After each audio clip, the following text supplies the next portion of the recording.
Insert coin to continue. Insert coin to continue. Hello.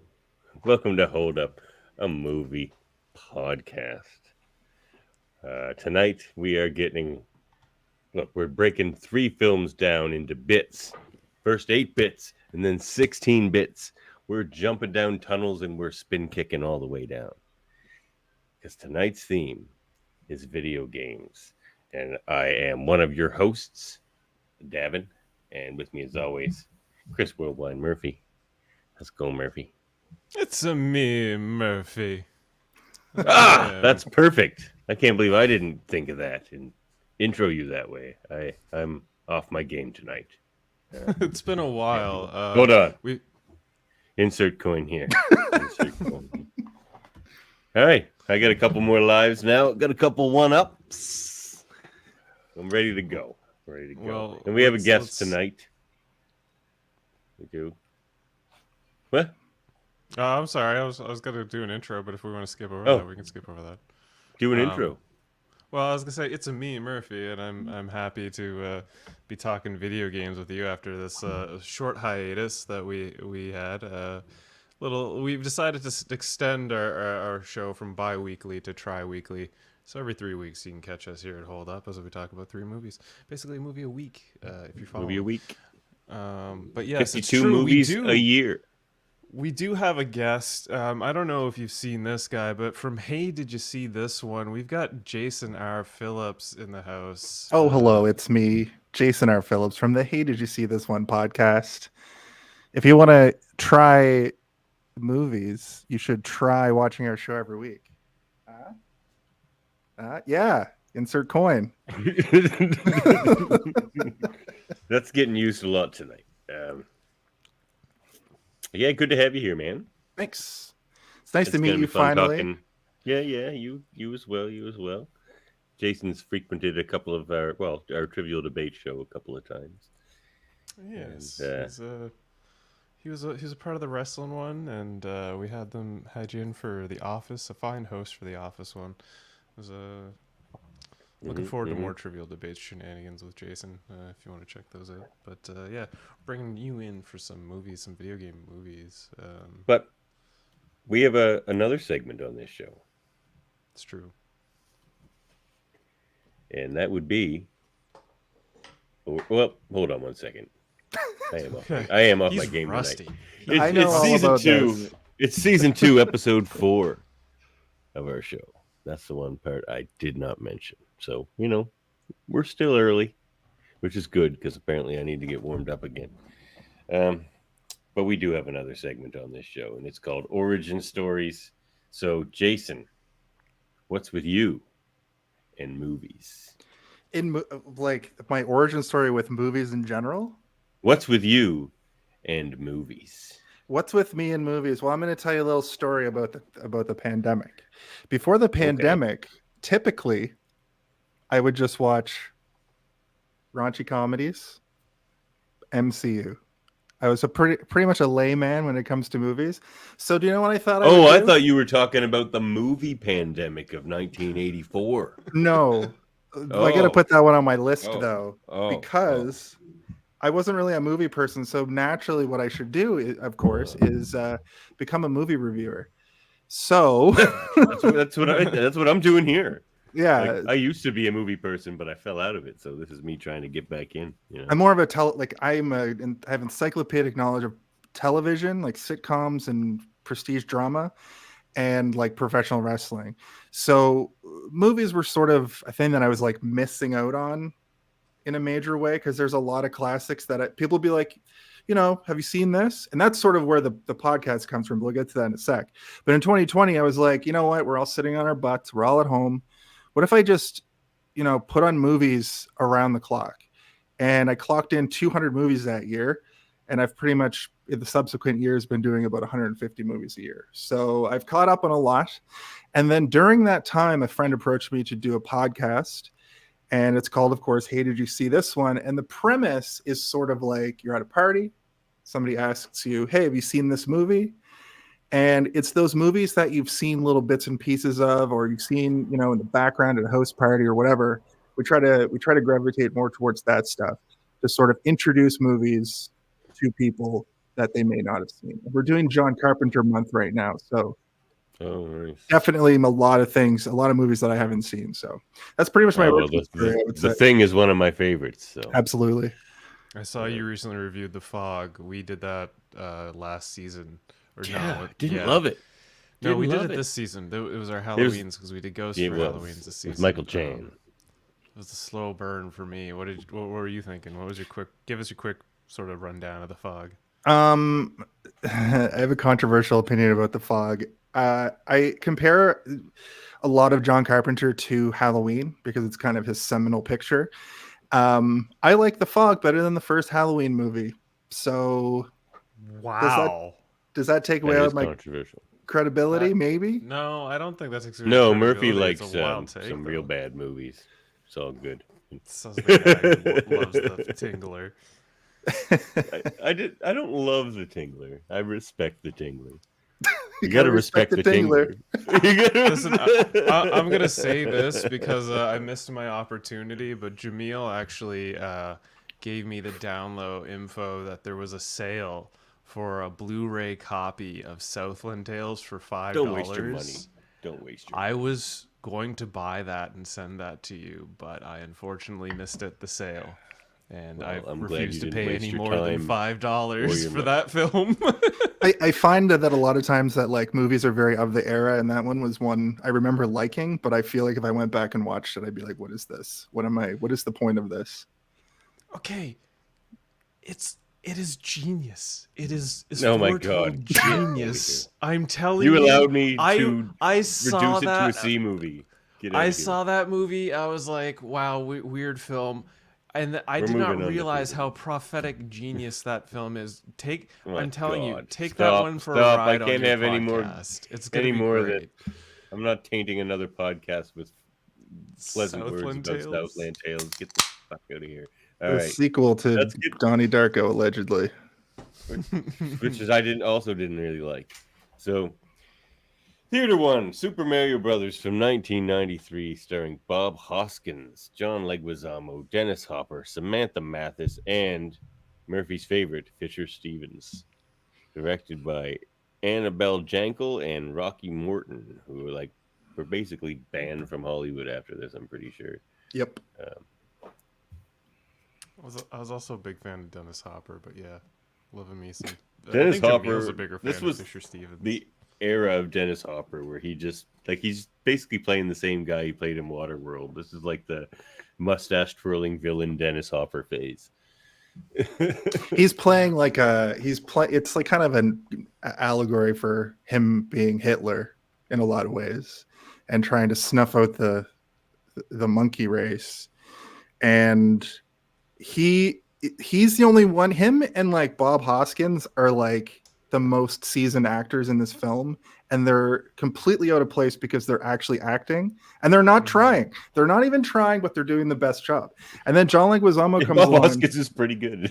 He's pretty good. And I think this movie gets a lot of flack, but if it wasn't a Mario movie, if it was just a weird, it's a John Carpenter adjacent in its presentation. I found watching it again. I did watch it again a couple years ago, and I didn't like it, but watching with a more analytical eye the other day, I was like, this would work a lot better if they didn't shoehorn in all the Mario stuff. But definitely, I was looking for the Mario stuff and didn't even notice that there were so many Easter eggs. And I've seen this movie 30 times throughout my life. I had it on VHS as a kid. I saw it in the theaters 3 times. I kept making my dad go see it, and he was like, no more. I loved it as a kid too, so I was expecting it to cash in big, at least on nostalgia points. But I'm telling you, it was worse than I remembered. It's for the middle 50 minutes, it's just this kind of boring chase. Essentially, it's just like a chase scene, sort of. And it just keeps going and going. I found the very beginning of it the most interesting, but before we get Davan to break down the plot of this, let's watch the trailer. Sort of refresh ourselves, shall we? From Hollywood Pictures, the Mario brothers are out to rescue a kidnapped princess. You better not hurt her! Who will take them out of this world into another dimension. Where are we? Yes, where are we? Get him! Are you alright? Super Mario Brothers. This ain't no game. Starts Friday, May 28th at a theater near you. This ain't no game. If you watch that trailer with your eyes closed, it's fine. Oh, man. Oh, jeez. Game over, man. If I'd known you were going to get these graphics, I would have at least given you 1080p versions. Come on, sir. No, they're supposed to be old and grainy. It's 8-bit. It's old and... No, that's I'm talking about the frame size. Oh, whatever. Yeah, I know. Yeah, well, whatever. But yeah, so... Boys. All right. What do we say about this? Okay, so our new format is we say, how did our movie start? What happens in the middle? And what happens at the end? Just kind of a brief description along those lines. This movie starts with the Mario Brothers doing some plumbing. You know, things aren't going well for the Mario Brothers. To say the least. Yeah. Things are going well. They're doing work. They're doing plumbing gigs. Yeah. But, you know, the van's falling apart a little bit. You know, they're dreaming of bigger things. Mario and his younger brother Luigi, of course. And then there's also Samantha Mathis, who plays Princess Daisy. Well, she's not a princess at first, but Daisy. And she's like an archaeologist, and she's at a dig. And there's like a construction company, mob run by the looks of things, that want to get in there and get the construction done. A lot of suits in that mob. Yeah. So there's that whole conflict, and then Luigi meets her, and he's a little bit taken with her, and she's a little taken with Luigi. And they go on a little double date with because Mario has a date as well. Mario's a smooth talking older man. He's doing just fine. Yeah. And then they find that the mobster guys start flooding the site, the archaeology site. So they will have to go try to plummet. Stop the flooding. Yeah, plummet, basically. Yeah. Basically, sorry, I was distracted. I'm hearing baby sounds from upstairs. There's like chaos going on up there. Yeah, they want to basically flood the excavation. Flooding so they have to. Yep. But you know, in the midst of all this plumbing, which is kind of the same sort of opening in a way of the next Mario movie we're going to review, where they're just kind of going on this big plumbing expedition. And things go awry. But so then they get sucked through this kind of portal. You know, not quite the tunnel portals we're used to in Mario games, but they get sucked through a portal and they end up in the Dino City. Okay, can we just talk about how they get sucked through the portal for a second? How they're just like they're going through the piping system, and Luigi's like, Daisy, and he goes to chase him, and then Mario's like, no, they're this way. What do you mean? How do you? I've been listening to pipes my entire life, and then they start going in like the proper direction. And then he gets to the cliff where it's, you know, it just looks like a rock wall, and then it gets all like 1992 digital liquidy and starts sucking things in. Which wasn't a bad effect, honestly, for the time. It was used sparingly. Mostly practical in this movie. Put yourself in that when position. It's not practical, it doesn't look great, but it's like some of the put yourself in that position just for a moment. You're hanging on the side of a cliff, and there's like a portal that looks like a rock face, and you've got like a 20-foot drop to an underground river. Would you take that jump? If I was a 50-year-old man, probably not. How old is Bob Hoskins? People used to look older. So how old is Bob Hoskins? He's probably 23 in this 30 movie. He's 32. He's probably pushing his 33s, yeah. But yeah, so that's kind of what's going on there. And then they end up in Dino City, and they find that there's a President Koopa, played by Dennis Hopper. In Dino Hatton, that's what it is, right? Not Dino City, Dino Hatton. Because they're in Manhattan, Or no, they're in Brooklyn. Like it starts with them in Brooklyn. It starts off even before that during the opening credits. It's like Brooklyn 65 million years ago, and so like there's a bit of continuity there. Yeah, the asteroids separated the dimensions. It really is just barely any kind of a Mario movie. Like it really doesn't have anything to do with Mario at all. It's the only thing more early 90s than this movie is Double Dragon, which we'll be talking about after this. But like it's just like all these 90s movies, they have that kind of like skateboarder kind of feel. Yeah, we'll get to the other movies, but I feel like this is the perfect, like, it converges Double Dragon and the new Mario movie because it has Mario, but also like a cyberpunk vibe in a weird dystopian, I guess, future, or just an alternate dimension. Yeah, where the lizards evolve. Parallel dimension, like because the comet hit and killed the dinosaurs, but instead of killing the dinosaurs, it just killed them in our universe and created this split where like they didn't die. Yeah, they evolved to be the dominant species of bipedal, but they evolved to look just like humans. Creatures. Like it's very it's not great, I gotta say. This is like there were some people in Dino City that had lizard like features at times. A lot of bondage and BDSM stuff too, though. So I assume lizards are super into weird kinks. They are, definitely are. Especially if you go to the Boom Boom room or whatever it was. The Boom Boom Bar, was it? Big Bertha, who's a fish in the game. Who's a fish in Mario. That's my favorite part of this, watching it now, is the references. There's a Hammer Brothers tattoo parlor. That's all it is references. Yeah. It's references attached to things that have nothing to do with Mario, except for the actual little bomb. It's like, all right, a bomb of Mario. Cool. Like, well, no, that's not that they don't have anything to actually do with Mario. They do. They're references to Mario games. Like there's the thwomping. So that's what I mean. Like there's a ton of references, stuff like that. Nothing is the thing that it is. Like, you know what I mean? Mario jumps, so they have these jump boots, but really it just makes them look like they're flying really awkwardly. It's like it's kind of terrible. They're definitely attached to the wires. The king getting turned into fungus kind of reminded me of how in Mario Brothers 3, all the kings are changed into different things. That was the coolest thing about this movie, I thought, was all the fungus and everything about the fungus. The little mushrooms that are like glass. I thought it was a really cool little thing. Yeah. Well, before we get too much into the fungus of it, the boys, the Mario brothers, if you will, they're walking the streets of Dino Hatton, and they basically get stopped by the local fuzz for being plumbers.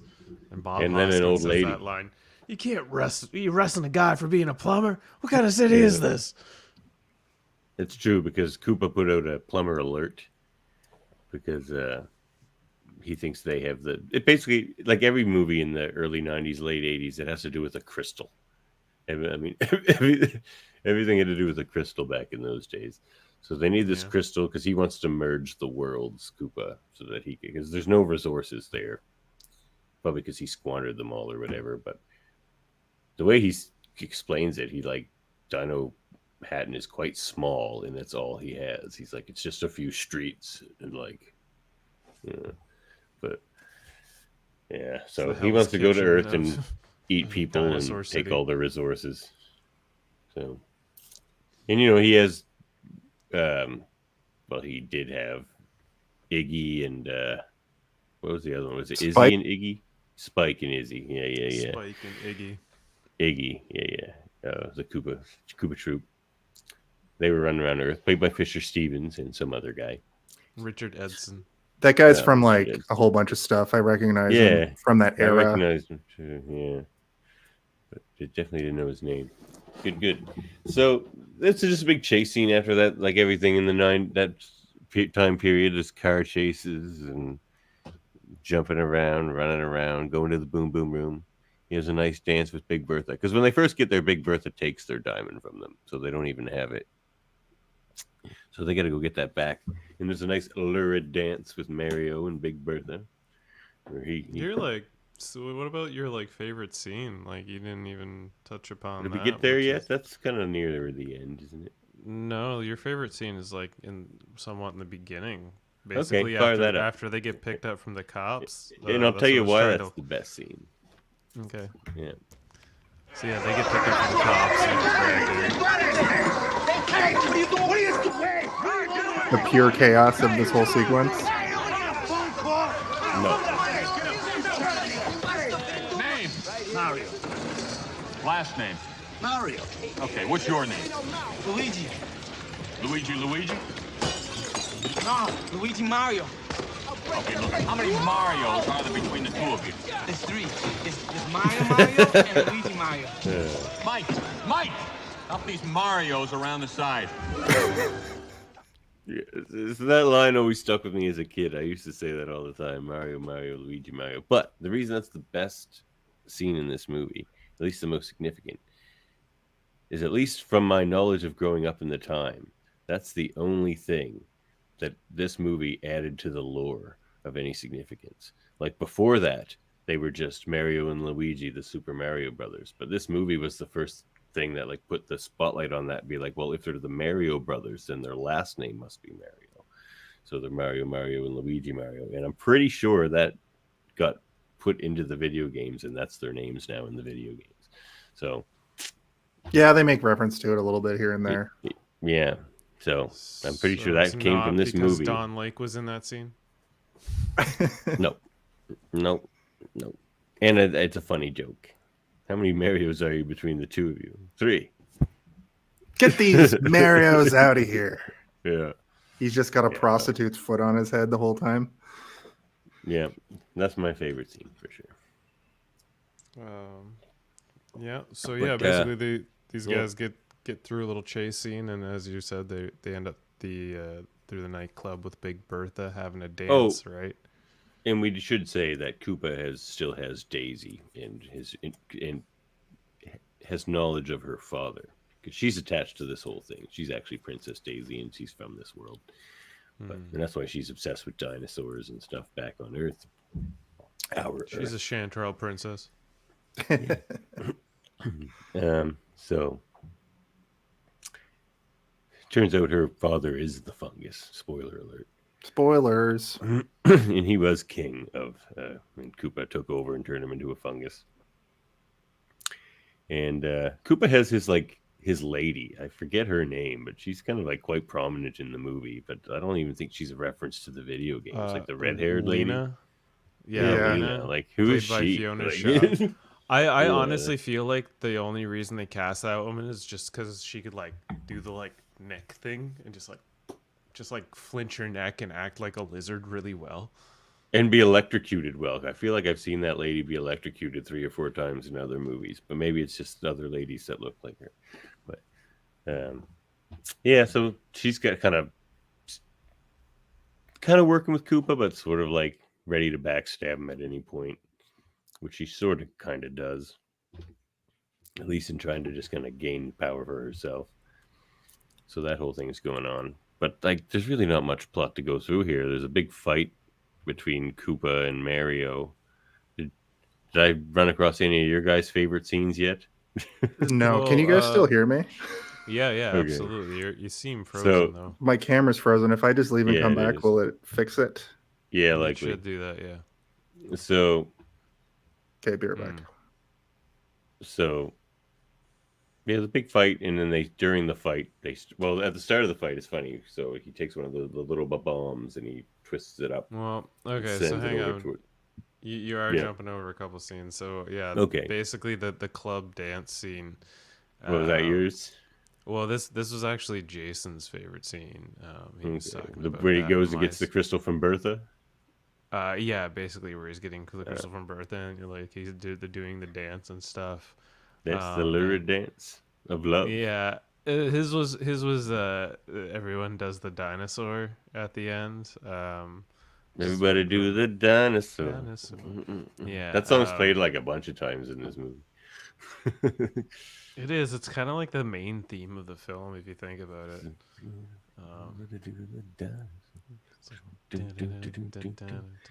But yeah, I'll just play So, what's that your and we'll- favorite scene?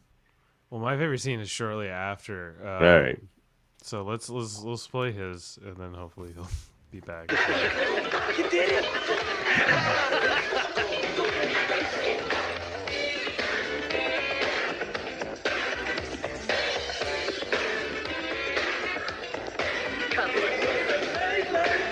What are we gonna do?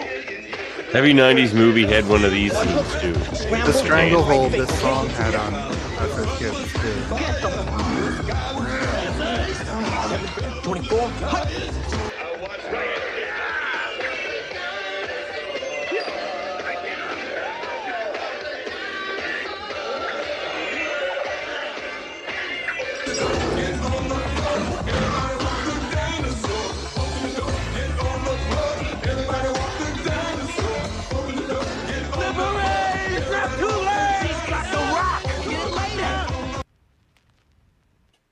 So yeah, Jason, that was your favorite scene that held up. Why'd you pick that scene? I like that The sequence because of not only the song, it's pretty iconic, but I like when he gets into the, like, just shortly after that, when he gets in, he's dancing with Big Bertha and he's trying to get the crystal off of her, and then they're throwing it around to like get it away from her. I just like that whole sequence. The fact that they show up in this ridiculous suits. Iggy and Spike are like dressed like French maids or something. Like they're dressed like women. Are they smart by that point? Because they get like, Koopa has a de-evolve gun, but he can turn it the other way and like re-evolve. Or like, Yeah, they were speed smart up by your that evolution. point. They were helping the Mario. I think this Brothers. was their idea, in fact, Yeah. potentially.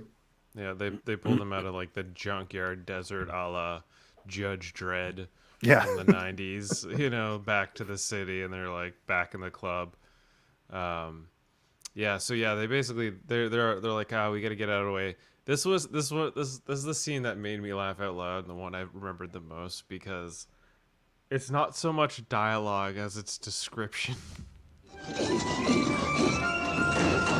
they are! Get 'em! Cops! Goombas! Daisy! The Rock! The tower! A sludge gun! Jump! Okay! What a way to go to Koopa's Tower!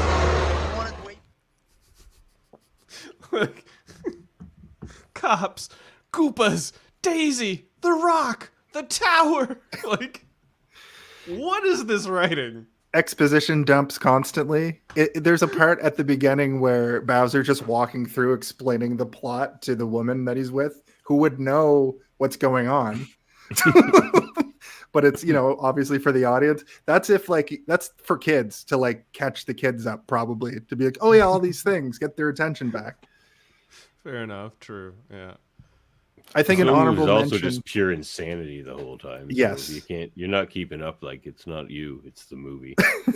An honorable mention scene, I think, is towards the end. The slide scene. I think that's also With extremely the mattress good. and the like, Yeah. the frozen, and then It's the the frost Goombas. level.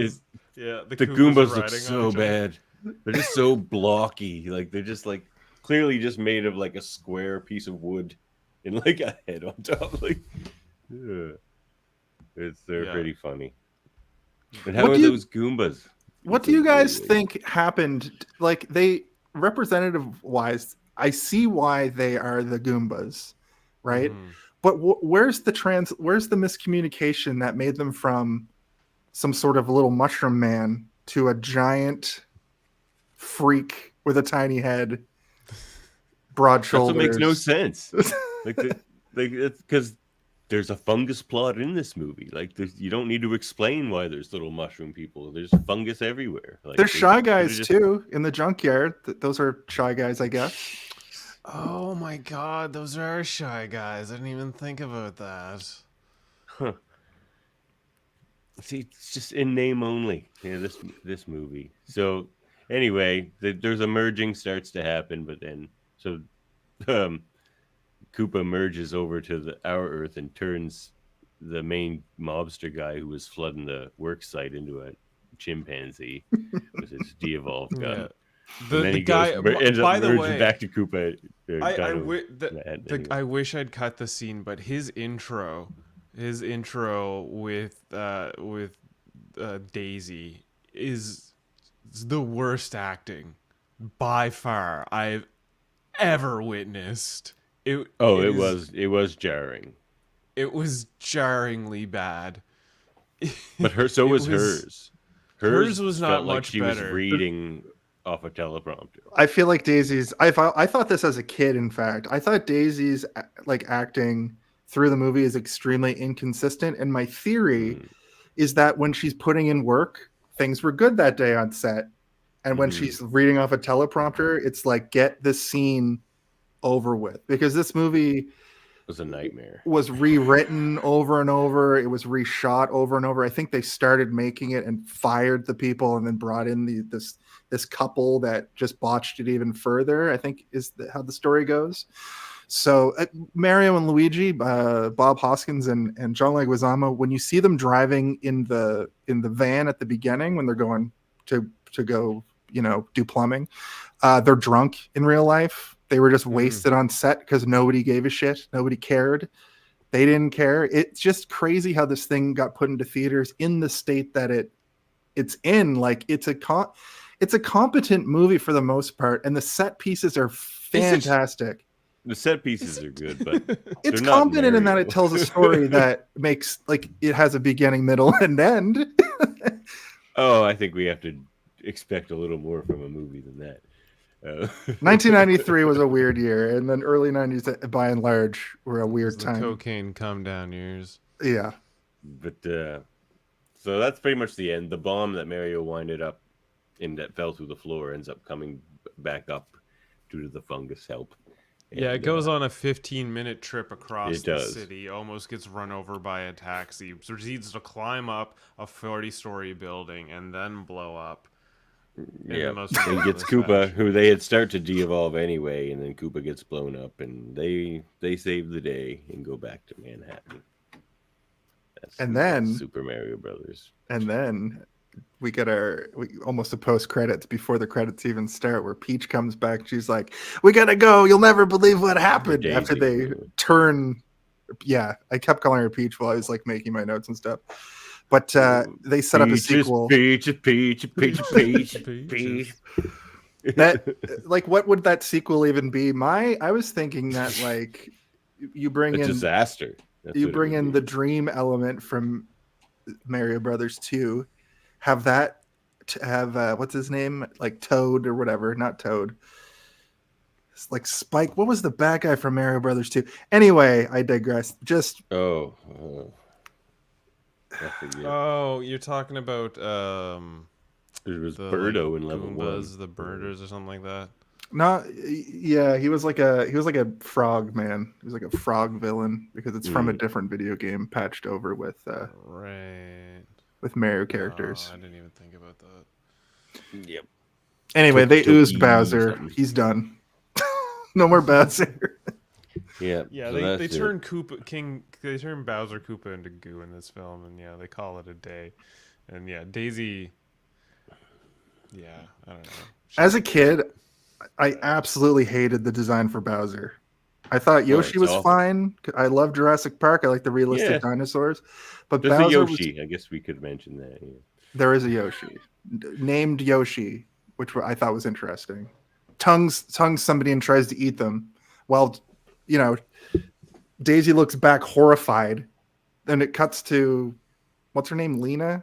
I can never remember. Yeah. Lena. With her foot right in his mouth. He's going to turn her into an egg for sure. Yeah, but she just takes off her stiletto and stabs him in the neck or something. Yeah. If you want, you can just say that Mario Brothers 2023 is the sequel to this movie, and that the Mario in Mario 2023 just dreams in live action. And this 1993 one, was just a dream by 2023 Mario. It's funny. Real Mario World is animated. It's funny that you say that, because Mario going to so many different wacky places at this point in his games almost canonizes this old movie as what if it was real life? This is just what it would. This is just a game where, and then in Mario Odyssey for Switch, like he goes to like New Donk City, and there's real people. I don't know. I'm reaching between this one and the 20. Oh, they're the same movie. There's parallels. You know, well, it's Jason, since you're our guest, which performance would you hold up? I think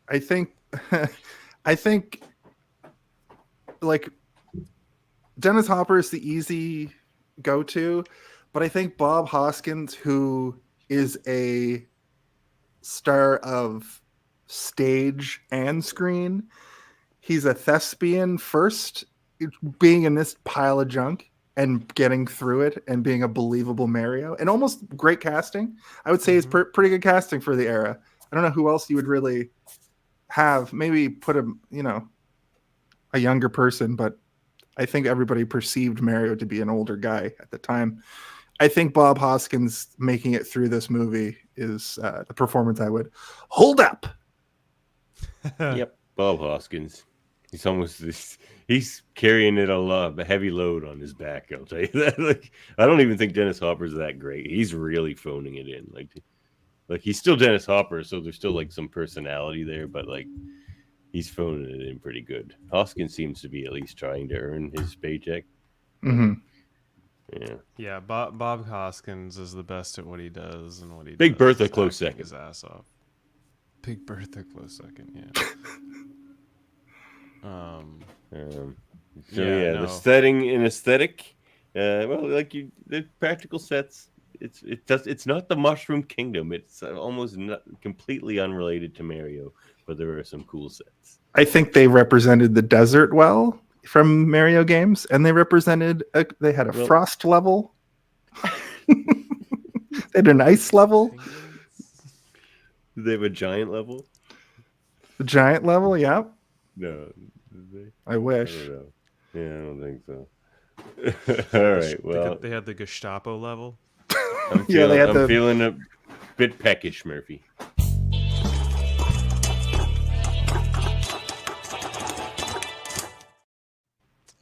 Movie morsels for Super Mario Brothers from 1993.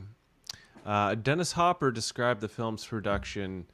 It was a nightmare. Very honestly, that movie, it was a husband and wife directing team who were both control freaks and wouldn't talk before they made decisions. Anyway, I was supposed to go down there for 5 weeks, and I was there for 17. It was so over budget.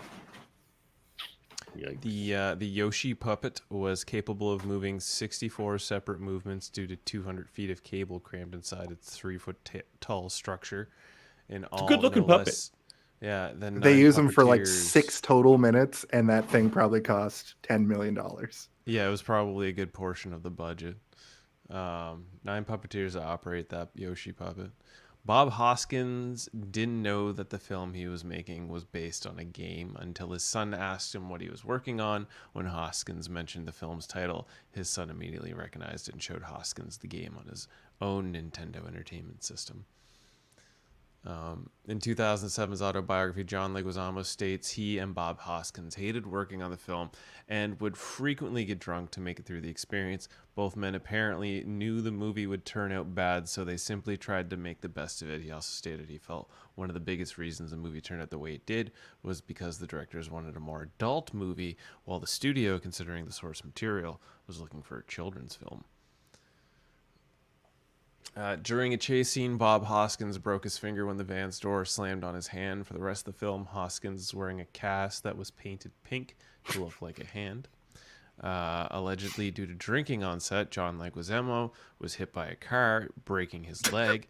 You can even see the cast in some shots of the movie, which I was like, I thought he looked a little banged up for certain scenes. The set for Dino Hatton was built in. Is this movie filmed on a burial ground by any chance? On lot 666. Oh no! The set for Dino Hatton was built in an abandoned cement factory called the Ideal Cement Factory in the woods outside Wilmington, Wilmington, North Carolina. Set designs were adapted to the existing structure of the building. This factory was also used as the Shredder and the Foot Clan's hideout in Teenage Mutant Turtles from 1990, and Top Dollar's nightclub in The Crow from 1994. So that's why this set looks so familiar, if anyone. I thought so, yeah. Yeah. An earlier draft of the script shows that Bowser only disguises himself as a human in his first 2 scenes. The princess's character is named Hildy, and Bowser wants to marry her and attempt to obtain the crown of invincibility, with which to take over the Mushroom Kingdom. Game enemies such as piranha plants and thwomps make appearances. Toad accompanies the Mario brothers throughout their journey as a main character. A baby dinosaur named Junior thinks Mario is his mother. Luigi gets raccoon powers at one point. One of the Bowser's lackeys, a possible prototype for Kamek, tells Mario, "Your princess is in another castle." Mario and Luigi sing a song for Bowser, and Bowser ends up falling into a pit of lava. In other words, this draft is much more faithful to the games. Those are plot lines from the cartoon show. I'm sure of it. Yes. And Terminator 2. Some of them are. And the remaining morsels here. One of the versions of the script contained a cameo for Bruce Willis where he tunneled through the air ducts of King Koopa's castle in a spoof of his role in Die Hard in 1988. The de-evolution guns seen at the end of the film are simply repainted versions of the Super Nintendo light gun accessory, the Super Scope. Yeah. Michael Keaton was approached to play Koopa, as was Arnold Schwarzenegger and Kevin Costner. They were all approached to play King Koopa. Cheech Marin was offered the lead role of Mario, but turned the part down. And Harold Ramis was offered to direct the film, but declined. Oh, that would have been a completely... Cheech would have been a better Mario, actually. Yep. Give me a Harold Ramis directed Mario film with Cheech Marin as the lead. I'm down. That's better. Cinematography by Dean Semler, edited by Mark Goldblatt. Music by Alan Silvestri. Release date May 28th, 93. Runtime of 104 minutes. With a budget of $42 to $48 million and a box office of $38.9 million. There's your movie morsels for Super Mario. Barely broke even. Didn't even break even. Does this movie have rewatchability? Yes. If you're on drugs, yes, like hard LSD, maybe some mushrooms, and you want to laugh, we come to this point on our show a lot, and sometimes what we'll do is we'll have the guest over to my co-host's place, Steve's, and we'll watch it together, and then when we talk about it, it's a better conversation than if we watch it individually. I feel like if the 3 of us got together to watch at least the 2 90s movies, we would have had more to say in the positive. Where I was forced at gunpoint to watch this week, I can't say that I want to rewatch it again for a while. I'm probably good. Yeah, I'm not gonna let the fact that I did rewatch it countless times as a kid count towards rewatchability, because I'm a grown up now, and no, I don't think I'll ever watch this movie again. But you know what? Maybe I will, just because it has the name Mario attached to it. Like, you never know. But it's not good. You really shouldn't go watch this movie or anything except for like the spectacle of having seen a horrible movie. But like, yeah. What about you, Murphy? I don't think I'm going to be watching this film anytime soon. This is more than enough. I've watched it twice now in my life. I can't say I'm down for Is that it? third helping. Wish I could say that. But I cannot. So, the big question, does it hold up? Nope. No. It's a no. I think it's an oddity. I wouldn't say it holds up, but I think that it deserves a little bit more credit than being completely written off. Yeah, that's fair. Like, if you've never seen it, watch it. You know what I mean? I mean, yeah, okay. Like, it is that's a cult classic for a reason because it's like so historically bad, but And because it has the name Mario attached to it. Like, if it didn't have the name Mario attached to it, it wouldn't be a cult classic. Yeah, yeah. And I mean, Bob Hoss, it's sort of like a weird fever dream that everyone's probably needs to experience at least once, especially if they've ever played a Super Mario Brothers game. Oh, yeah. Yep, So you in just that have light, to it see it. kind of- Yeah.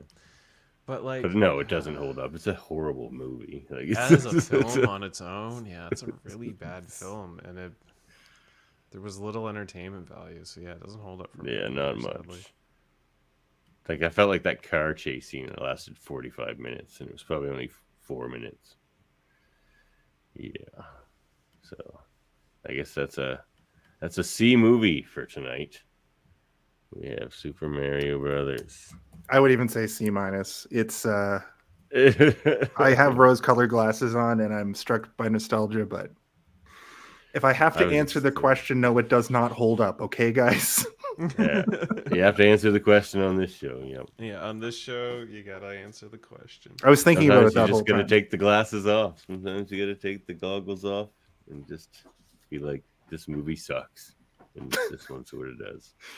So let's move over to Theater 2, shall we? Oh, talking about movies that suck. Okay, Double Dragon from 1994, starring Scott Wolf, Mark Dacascos, Alyssa Milano, and Robert Patrick, directed by James Yukich. So, opening thoughts on this one? I hate this movie. It's awful. This was probably at the height of my Alyssa Milano crush, and this movie still somehow makes her less attractive. Like, everything about this movie is awful. this movie. Because everything about this movie is bad. There's a couple of hammy lines of dialogue from Robert Patrick, which one of those I picked as my favorite scene, because what else are you going to pick? Oh, no, I didn't. I ended up changing it to something else, didn't I? But Robert Patrick anyway. deserves a back brace for carrying that film. Yeah. If he was not the villain, I don't think this film is even worth the time spent watching it. Like, I can't. He took it so seriously and said all of those lines with a straight face. He deserved way more money than he was paid to make that film, whatever he was paid. That's all I'm gonna say about this. This was a weird way to have a third Escape from movie, and it just be Los Angeles again. I guess Escape from Los Angeles comes after, but this is like Escape New from Angeles, LA sir. 2.5. It's like the same universe as the Escape movies.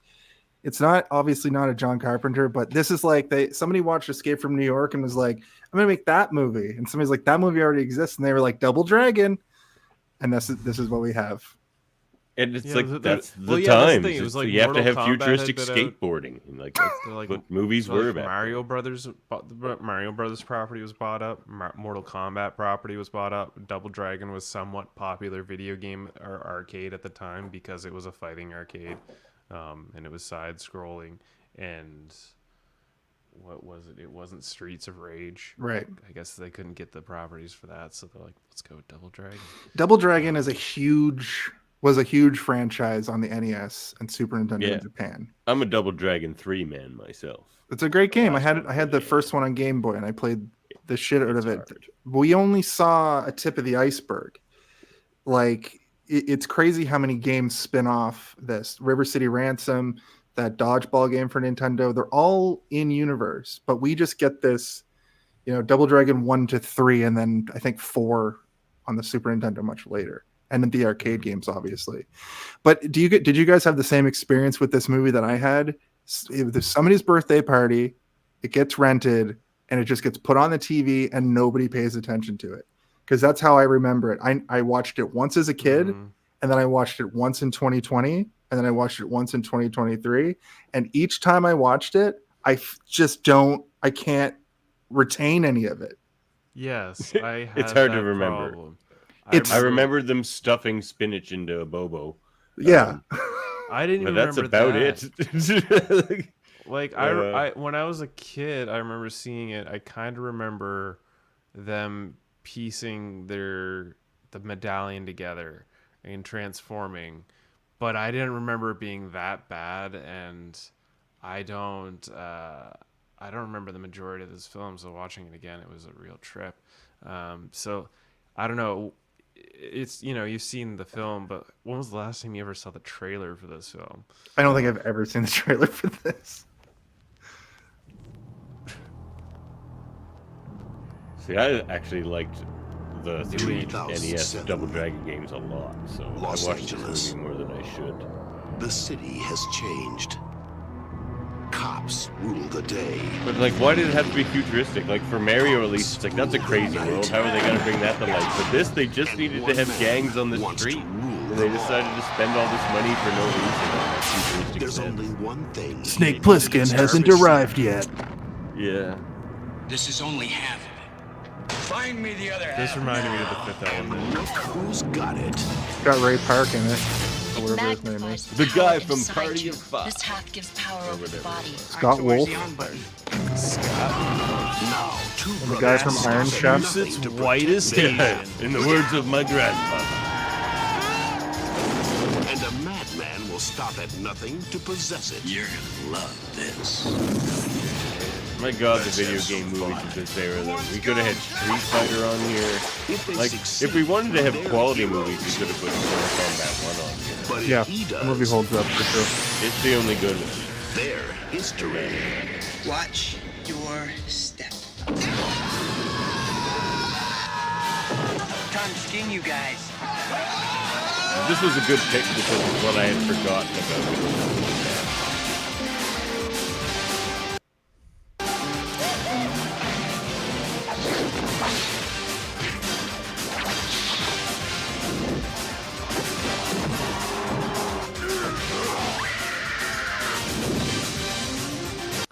We're just getting crazy music. I don't know what happened in the video. It got all glitchy on me. So there you have it.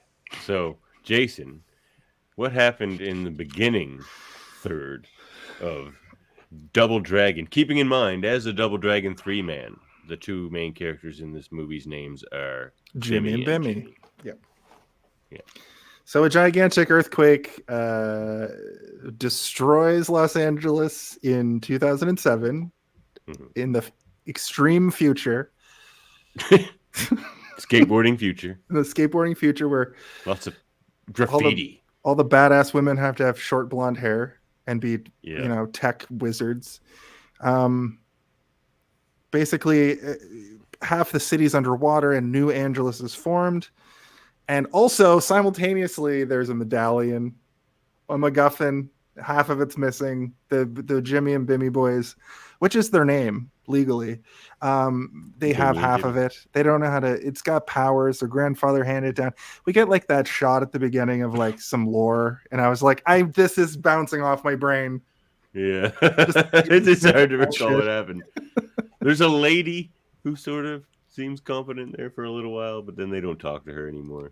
When I say that I watched this movie and tried to retain it, no, I'm telling the truth, because a lot of times I'll like half watch movies and I won't. Yeah. I'll miss stuff, right? Or my phone. Me too. This will happen if I'm bored, right? But this one I was like, okay, I'm gonna get it this time because I don't know. But this movie can be boiled down to like fight scene, foot chase, fight scene, car chase, boat chase, scene, boat chase, explosion, final battle, boom. Abobo. Yeah, Abobo we get with introduced spinach. to Abobo, the clowns. Jimmy and Bimmy are buddies. They're in like an underground fight ring because that's probably the currency, the economy of the era. And they throw the fight because Bimmy's an idiot. Bimmy's dumb and Jimmy is smart. Jimmy is the guy from Iron Chef America who takes a bite out of the red pepper at the beginning. I don't know if you guys ever watched that show. In the words of my grandfather. Yeah. Yeah. Which Dacascos. He's in the show. He's in the HBO show Warrior, which is a Bruce Lee written show, which is an amazing period piece, martial arts based sort of. It's a show produced by his daughter. I'm not going to attempt to remember her name right now. But either way, great show, and he's in it. He appears in the latest season. And it was fun to sort of like rewatch him. He definitely acts his ass off because he's the only actual Asian character and the only character that like closely resembles the like source material, as opposed to Scott Wolf, who's from Massachusetts, and they clearly the production companies weren't comfortable with giving two Asian leads the role. No, and they didn't even teach him how to like do any martial arts. It seemed like a lot of his he was fight all sequences stunt are fighting. like flailing and like bad kicks. And I'm a wrestling fan and I'm a fight choreography fan in movies. Like when the fight scene is happening, I'm paying attention. So I had an extra critical eye on old Scotty Wolf from Party of Five, and I was like, this is so bad. And then the other dude, Jimmy, comes in and can actually fight. And Ray Park from like every John Carpenter movie, every like action movie of the era. Wait, Ray Park's in this? Yeah, he's one of the henchmen who all hench for money or whatever. Al Leong is in it, but that's who I meant. Ray Park is Toad from I was gonna say Ray Park's fucking Darth Maul and stuff. Yeah, Al Leong. That's who I meant. Al Leong, yeah. Like they're doing real martial arts. The woman who plays Satori Amada, their like guardian figure, is like a pretty legit fighter. That whole sequence in the theater is like has some great swashbuckle fighting, Okay, her whole storyline was baffling. One, I was like, is she a coach? Is she a mother? I couldn't figure it out either. A leader?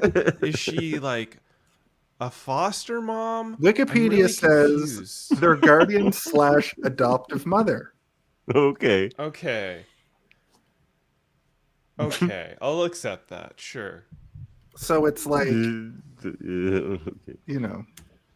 also she's like only 5 years older than them or something. Like how many? Like 5 years? Like it seemed like, anyway. I didn't look up the actual ages, but I was like, she seems younger than Mark Dacascos. Yeah, I forgot that the whole crux of the movie is that she gets murdered, so they kind of want revenge for her, and I forgot about all that stuff, and I thought she was just in their crew, and she was the kind of the straight woman in their crew to be like, can you guys stop oogling Alyssa Milano? Like, we get it. Every boy loves her. It's 1990. Possibly my first crush from Who's the Boss days. Absolutely. Her and April O'Neil. Sure. Yeah. It was always Topanga. I'm not saying you're wrong. It's always Topanga for me. And Topanga. But do you want me to do a little bit more plot here? Yeah. What happened in the middle of Double Dragon? Well, through all that, been blowing up. What happened after that? They have a huge chase and they end up in a theater where they meet the bad guy for the first time, and they have this fight. I believe actually this is your favorite scene, the introduction of Abobo after the theater fight. So I guess it'd be a good time. Yeah, let's play your holdups. The scene that held up. I believe this is it. It's the first or so second ridiculous. introduction of Abobo. This is technically the second introduction of Abobo. He can't be older than 40. See, this reminds me of Why the paper? Why the folding paper? Why that? Yeah, I don't know. They had a leftover effect from that Dune fight scene. Yeah. Oh, second to Bobo, yeah. See, this didn't need to happen. He was already just a big dude. That was fine. But I love that he just looked so bad. And he moved like that. He didn't I appreciated that he was like big and bulky, and he moved like he was big and bulky. He didn't move quick. He stumbled around. He was easily tripped over. He didn't move like he was the Hulk from Marvel or anything like that. I'll tell you why it's my favorite, though. Much like the Mario Brothers movie, I like when there's references to the game that it's coming from.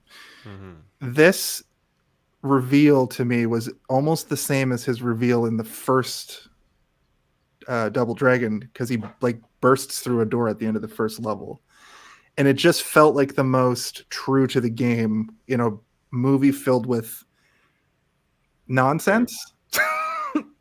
I guess here's how I kind of looked at the movie, though. It's like, the map that comes up in like at the beginning where it shows where you are in old games, like Final Fight has one, I think, Streets of Rage.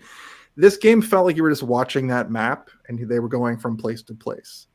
So at least it kind of had that cohesion. But this, seeing Abobo for the first, I've always liked that character. I have no idea why. I think it's because as kids, we were shown so many big jacked dudes. He was good on the one-on-one fighting that you could do in Double Dragon 1. Yeah. Well, like Niels Allen Stort is actually a great martial arts fighter. Like he's been in a bunch of like, martial art action films previously, which is why they kind of. He looks familiar. Yeah, he's been in a bunch of stuff. But yeah. But his every line he delivered in this movie looked dubbed and sounded dubbed. Like there was a disconnect. It never seemed like it was coming from him. It was very strange. Alyssa Milano had that problem too. There was they did a lot of ADR in this. Actually, to go back from Mario, I wanted to mention this when we were in the Mario part, but Koopa's walking down the stairs just like just telling plot, and then he stops talking. You can see him stop talking, and then there's just more plot dropped. Him saying it with his mouth not moving in ADR, which I thought I didn't notice that, but that's funny. Just an exposition dump, and he's just going like this. So I wanted to mention that, but we moved past it. Cops, Koopas. Well, Daisy, how does this crystal. brilliant movie Double Dragon end, Jason?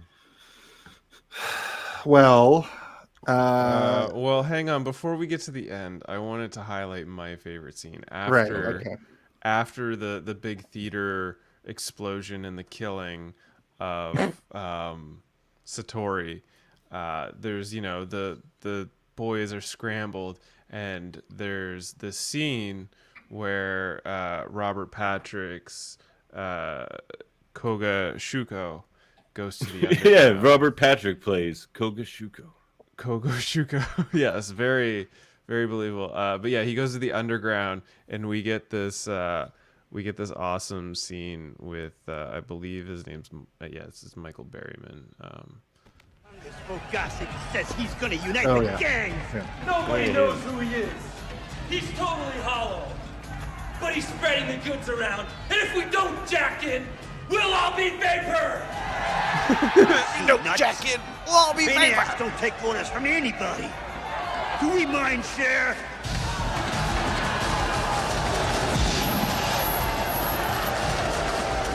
Bring him to me.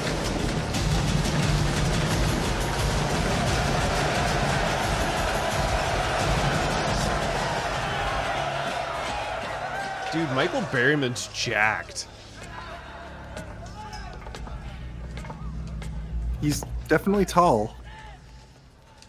I am Koga Shuko. From now really? On, you'll do as I say. You say, you little snarf. Snarf. Doesn't even have a say. It's a snarf blat. Humans made it to make fine music. Yeah. That was like the one and only scene in this entire movie that stood out to me as remotely memorable. Michael Berryman just like having this scene, and him and Robert Patrickman just acting their asses off in a really great scene, and then Robert Patrickman turns into a shadow creature, basically a la the Phantom. Was it the Phantom? With Alec Baldwin? No, it was the Shadow. Was that the Shadow? Oh, I think it's the Shadow. Yeah, with Alec Baldwin, and he's like turns into a shadow. But yeah, anyway, he chokes Michael Berryman's character. That was my favorite scene. That's why I like that. It was the best acting in the whole movie. Also, his name's Koga Shuko or whatever, which is doesn't somebody call him by his regular name, and it's like Damien later? Yeah, they do. He says, actually, my name's Koga Shuko. Your name is John at best. Yeah. John Williamson. Yes, Edward Williamson. Seemed more like a Bob to me. Yeah. Yeah. So how does this great movie end, Jason? Essentially, Jimmy and Bimmy have to have a shadow battle because, if there's two brothers, they got to fight each other. Wasn't that my favorite scene, Murphy? That is your favorite scene in the movie? This is a perfect segue. We're just gonna pop that in. Because you're right, every movie like this has to have a shadow fight. Scott Pilgrim did it best. Yep.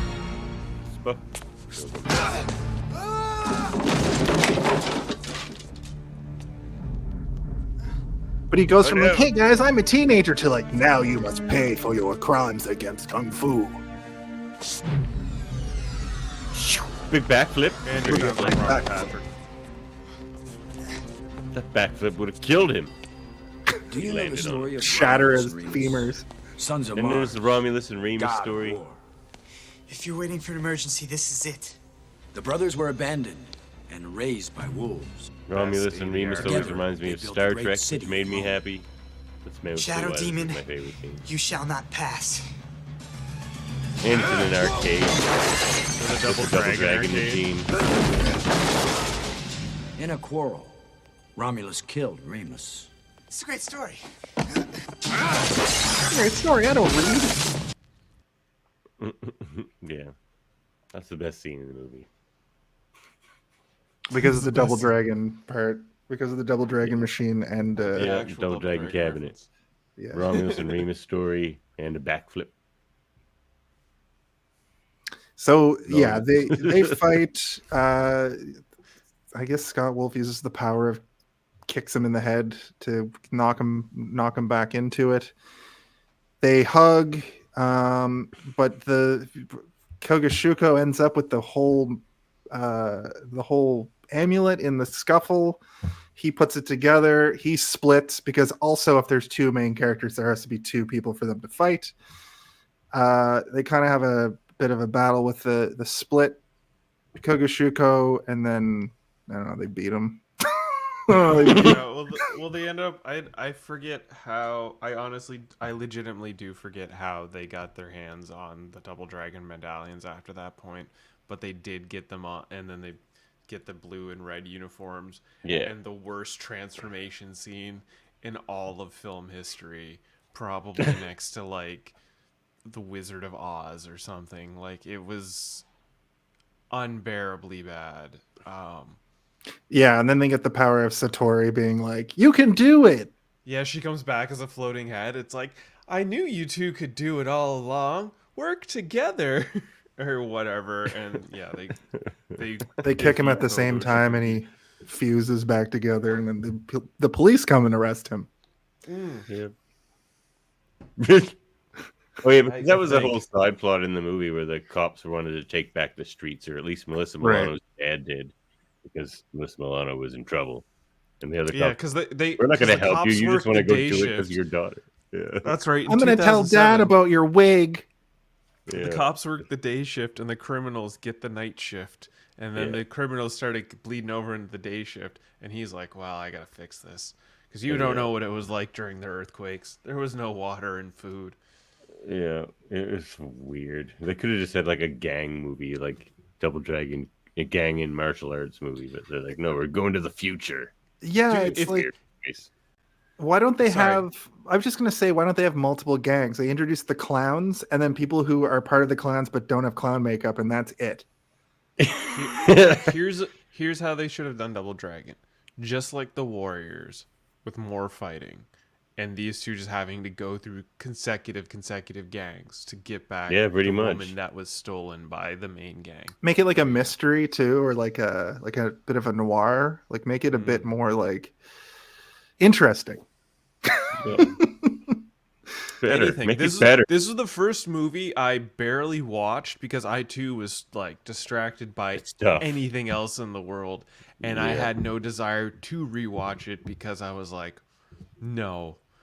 Even for the sake of this podcast where I dedicate my full attention to films, that one didn't deserve it. And the only performance I personally think held up was Robert Patrick. And I'll give a slight nod to Mark Dacascos. I think I agree. I think Mark Dacascos. Dacascos? I thought it was Dacascos. I'm saying it phonetically, so those two, much like the Mario movie, they kind of were a head above the rest acting wise, and I think the fact that Mark Dacascos can switch, like I was saying earlier, like switch from like, hey guys, I'm a teenager, let's go and eat pizza and skateboard, to like, now you must suffer the fate of the medallion as we fight to come together and fight, or whatever. I liked that. Actually, I'm going to switch it up. Michael Berryman. Michael Berryman gets it. All right. And who'd you give it to, Jason? Robert Patrick? I think Mark Dacascos. I think it's my. All right, I'll give it to Robert Patrick because, like, I almost picked one line he said as my favorite scene, which is like, "Can't I just have complete control over one American city?" Like, yeah, is the rest of the world just fine? And they're just like, yeah, screw that place. Yeah. So I thought that was kind of funny, but anyway, the setting aesthetic, I didn't like it. Like a lot of these, it's so many 90s movies have this kind of look, and this wasn't one of them. It's like if a pepperoni pizza was a movie. Yeah. Like there's scenes when it's like we're relying entirely on the sunlight right now to light this scene. And they're outdoors, and like the scene where they're like speedboating across the toxic water and there's just like fire going off and shit like that. I was like, this is how like, is fire supposed to burn? If this river is this flammable, how has it not caught fire like this before? Yeah. 2, what is happening? I know the boat explodes when it goes through that no sign. joke, Murphy. But it looks like the sign explodes when the boat goes through the sign. And I laughed out loud at that. Explode.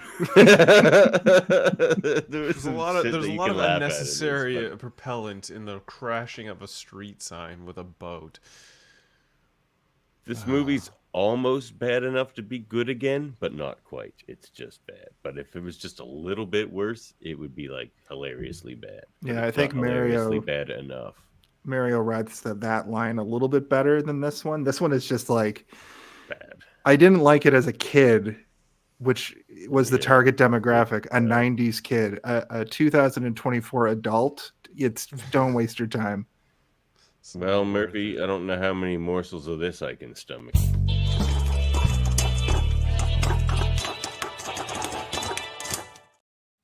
Well, you're lucky because I only got a few. So Double Dragon from 1994, movie morsels. The boat chase scene was filmed on the Cuyahoga River in northeast Ohio. Cuyahoga. In northeast Ohio. And climaxes with an explosion which used 700 gallons of gasoline combined with 200 gallons of alcohol. That's reasonable. They put that in the water?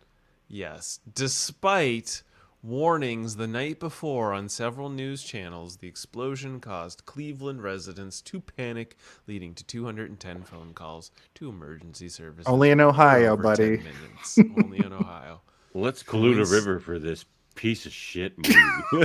Uninhabitable forever. Coincidentally, the Cuyahoga River, did I pronounce that right? Cuyahoga River, where the boat chase scene was filmed on, actually has caught fire multiple times in the past years due to pollution. The Cuyahoga River.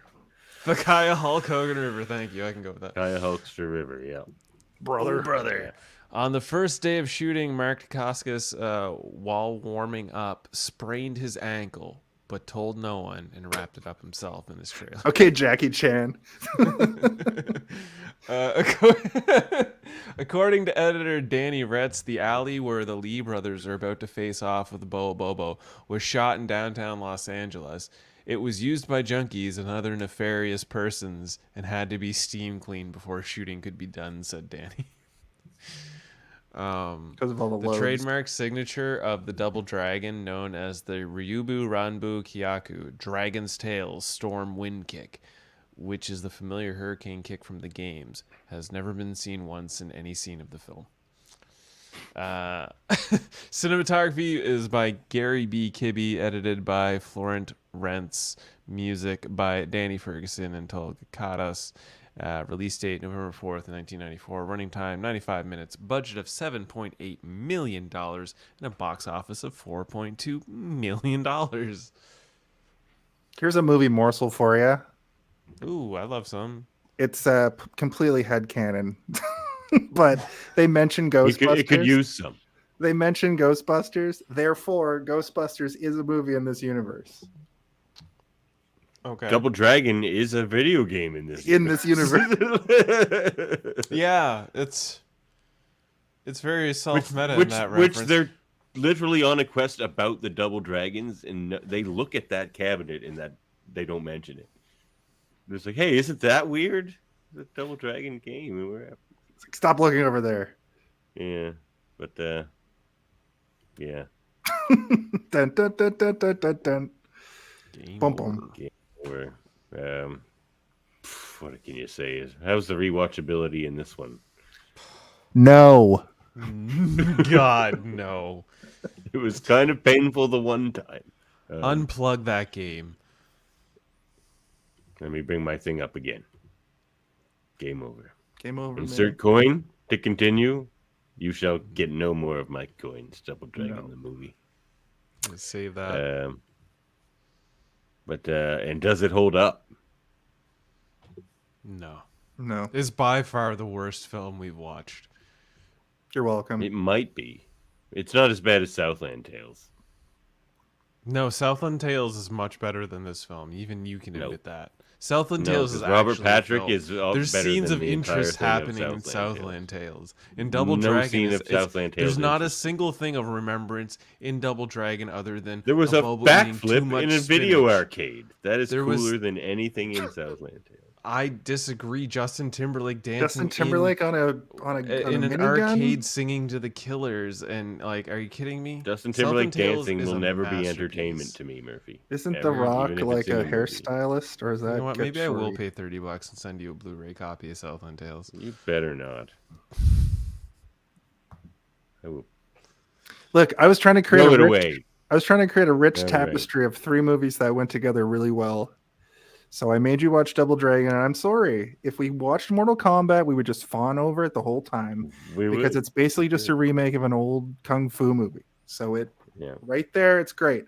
This thing, I don't even know what it is. I don't know who it's for. It's for kids not watching it. It's for kids to have on in the Don't play background. Double Dragon. Yeah. Kids that weren't allowed to play Mortal Kombat. Movie, and that's a pretty bad movie. Let's move on to Theater 3, shall we? All right. So Theater 3, we have the Super Mario Brothers movie from 2023, starring Chris Pratt, Anya Taylor-Joy, Jack Black, Keegan-Michael Key, Charlie Day, Seth Rogen, and Charles Martinet. Directed by Aaron Horvath and Michael Jelenic.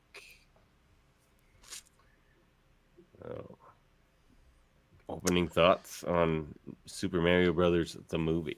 It was better the second time, and I saw it in theaters, and I think that this doesn't deserve the outrage the internet gave it. I don't know what they wanted. Did it get outrage? People, I love this movie. Me too, man. People didn't like that it's such a kids movie with like no real plot, but it's like, have you played a Mario?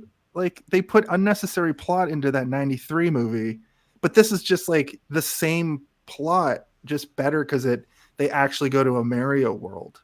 It shows you the world. Yeah, like you get like the nods to everything. I mean, it's a lot of fan service, but it's enjoyable fan service. Like, it's cool that, because one of Luigi's first games, other than Mario, was missing, was Luigi's Mansion, the Haunted Mansion. So he gets the Haunted Mansion. He gets a whole sequence of that. Yeah. Yeah. Like, it's yeah. We get Smash Brothers. We get Mario Kart. We even get the eel thing from Mario 64. We get like the Bowser from the more recent games. I think the Bowser in Mario Wonder has a floating island like he does in this one. Mm-hmm. They show a map. They show a 3D map of the world, and then later in the dungeon you see the Super Nintendo version of the map on the wall. Like, there's all these little Easter eggs, and I think you need to watch it with a discerning eye multiple times to get all of it. I watched it a couple of months ago, like when we first decided we were going to add it to the list.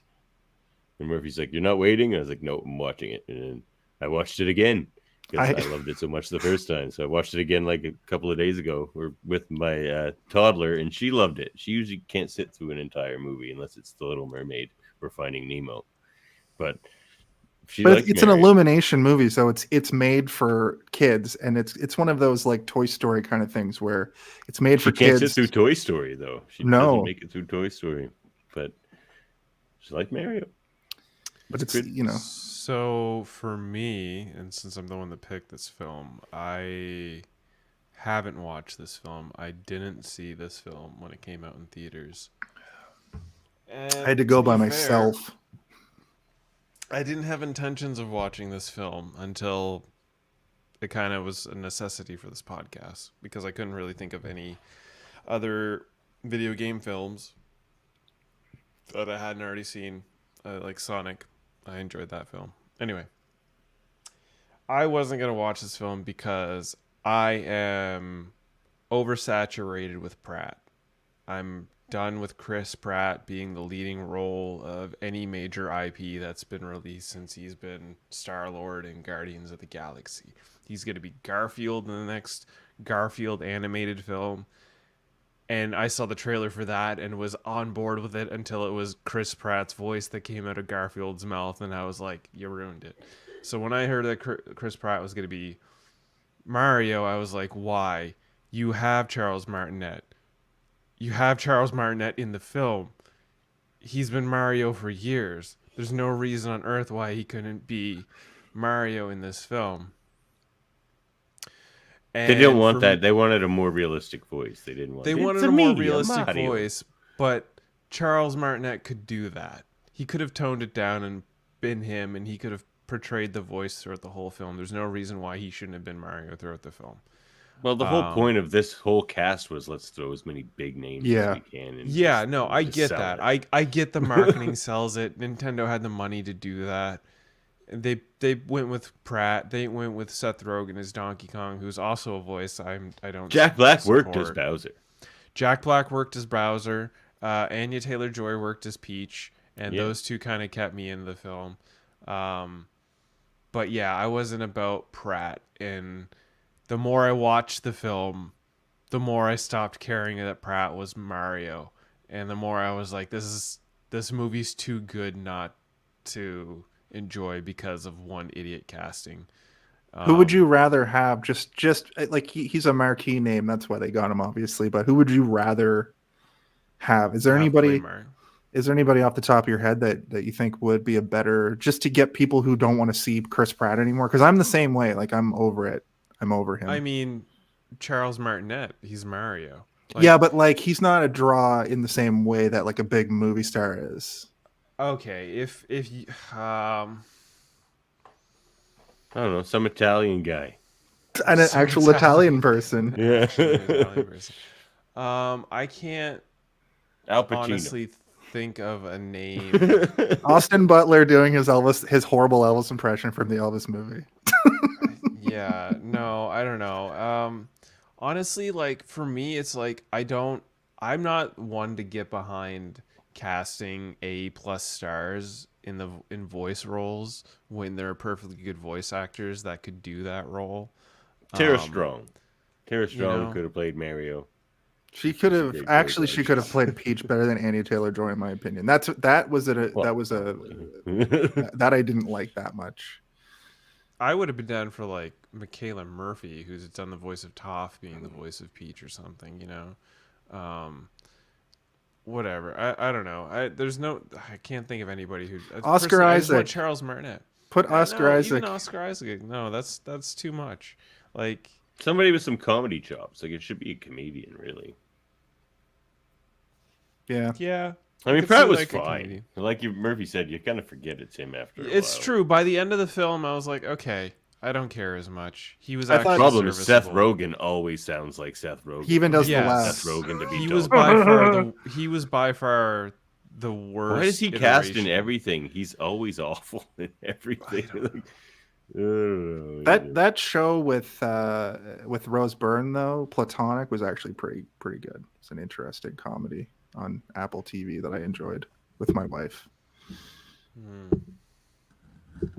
Yeah, Charlie Day was perfect for Luigi. Charlie Day was the perfect like that's casting. what Luigi sounds like in my head to me now. Yeah, absolutely. I would move forward with that that's headcanon for the rest of the life. And Anyway, Keegan-Michael Key's Toad was amazing. Absolutely, they just pitched his voice up a tiny little bit. And, like that's Toad. You'll die. Oh, sorry, that was the wrong one. Let's refresh our brains with a little trailer action here. I enjoyed the opening of this film. How it's sort of great. Like it's visually really well done. Like the visuals on this movie are phenomenal. The water effect. Pleasure to watch. Every effect, every lighting effect, every texture, so well done.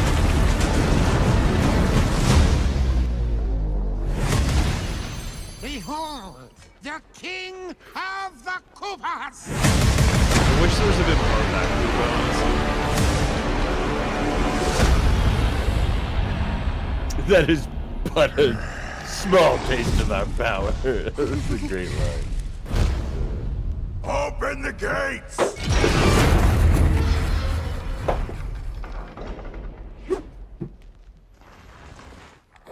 Attack!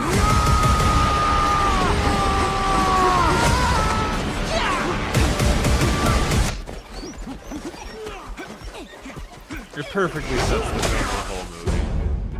That is but a taste of our fury. Do you yield? Do you yield? I do not.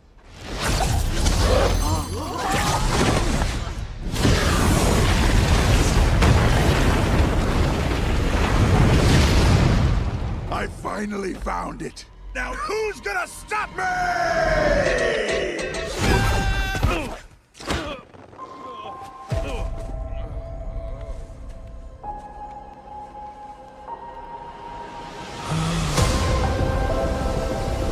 Literally gives me goosebumps, that score. What is this place? Do not touch that mushroom, you'll die! Oh, I'm sorry. That one's perfectly fine. Come on, Mario! Mushroom Kingdom, here we come!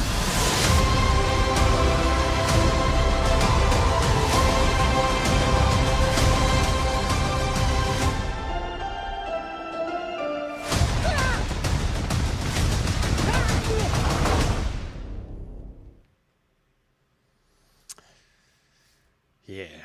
You know, it's a bit of a long trailer. They basically start with the opening of the film and like work in a couple like burners at the end that get you hyped for it. So to basically start, I guess you could say the start of this film, it starts with Bowser attacking the Penguin Kingdom for their superstar. He's stealing the star because he wants to marry Princess Peach from the Toadstool Kingdom. If she doesn't accept his marriage, Peaches. He's going to steal the Toadstool Kingdom.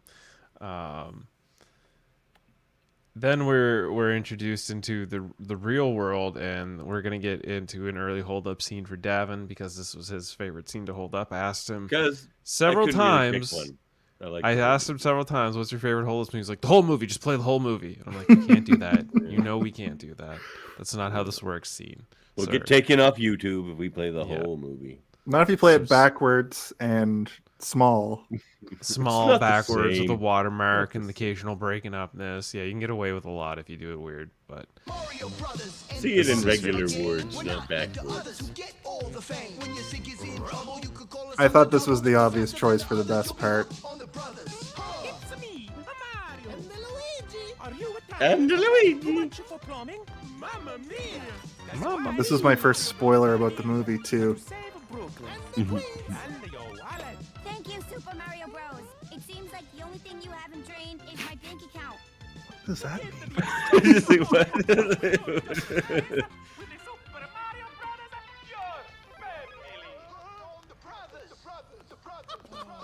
Wow, you were great. I was great. Are you kidding me? You were great. I am so glad we spent our life savings on this commercial. That is not a commercial. That is cinema. Cinema. Is it too much? Too much? It's perfect. what? They had the man in the movie. Yeah, they had him right there. It's Giuseppe, the Jump Man. That's Jump Man from Donkey Kong. Yeah, Jump Man. So yeah, we're in the Punch Out Pizzeria. As you can see on the wall, there's all sorts of pictures from Punch Out characters and stuff like that. And you know what else I loved about that scene, though? Construction. Because it's my favorite scene. Spike from Wreckingham Construction. The fact that like they just make Mario and Luigi a couple of short, weird-looking dudes. Like everyone else actually looks more human and normal than they do. Like they're just a couple of weird, short little dudes, which is a funny way to explain how they're these kind of weird-looking little video game characters. But I have a question about the mushrooms, though. Like he takes that mushroom over and over and over and over at one point. Like that's got to be bad for you, right? You'd think. I mean, I don't know. I've taken mushrooms over and over and over, and they stop working after the first time, though. You gotta wait a week. Well, I mean, yeah, you gotta put a little time between. Think about harder drugs, though. If you do them over and over like that, you build a tolerance. What happens to his actual body? Is it magic, or is his body actually expanding? Sorry, I spent a little. I got hung up on that illusion. So yeah, basically, yeah, we get introduced to the Mario Brothers, the plumbers of Brooklyn and Queens, and they're waiting for their first job. They're getting razzed by Spike from the Wreckingham crew. They eventually do get their first job, which is a rich house, and there's a leaky faucet, and there's a dog named Francis that attempts to harass them. They do like a perfect job, and then it goes like super crazy. They kind of ruin the job. They go back home. The Mario family are introduced through their past eating, and they take off the white gloves, and it's a little weird to see them with fleshy hands and stuff like that. They're like, who wears white gloves? It's a trademark thing. It's what we're trying to do. Yeah. You get introduced to the family and stuff like that. The mother's proud. The father's like suspicious. The uncle and all that stuff razzes them. What late night Mario's playing? What game is that, Jason? Do you know what game? Kid Icarus. Kid Icarus, yes. Also the Icarus, yeah. The dad and like the uncle. I had it for Game Boy. That's a classic. The dad and one of the uncles you can be seen in Zelda 64 in Lon Lon Ranch. They're in a picture, and they use that design to be his like dad and his uncle, which I thought was interesting. That's why they looked familiar. Yeah. Okay. Yeah. There's like a billion visual sub references in this film, which is like strongly won me over as I'm watching it. We also glossed over the reference to Mario in Double Dragon. There's those two guys that come up on the screen, remember? And they look like off-color Mario and Luigi, and they kind of talk like them, and it's like Jack City or something. All these movies are tied together. Slowly but surely. That's how it works in this podcast called Hold Up Movie Podcast.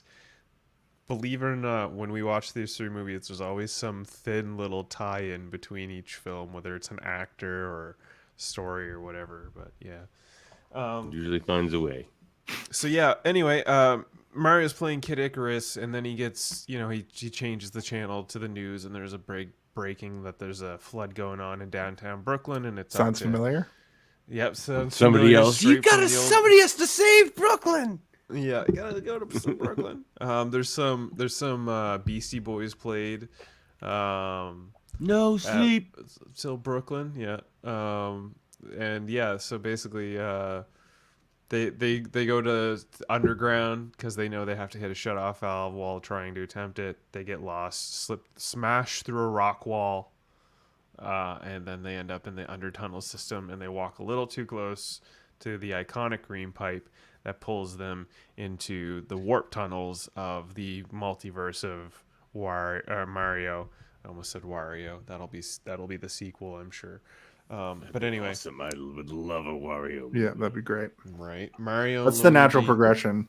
It's just, it has to happen. But yeah, Mario and Luigi end up being sucked through the warp tunnels, and a little chaos happens, and they get separated. Luigi heads off to the Dark World. Mario heads off to the Toadstool World. And then you get your A and B plots where Luigi has the Haunted Mansion and Mario discovers what chaos he's landed into. A man that hates mushrooms, shown to his family that he's not a fan of mushrooms in his past and would share it with his brother instead. But now he's landed into a world of mushrooms and is introduced to Chode. I think him hating mushrooms is a reference to Popeye. And the reason I say that is because originally Nintendo wanted Popeye to be their mascot. But whatever company owns Popeye was like, nah, video games aren't it, man. That's no way. So they went with this plumber, this character that they had from the Mario Bros game. I think even before that. I think literally Donkey Kong came before any of that. And they took Jumpman and used that instead.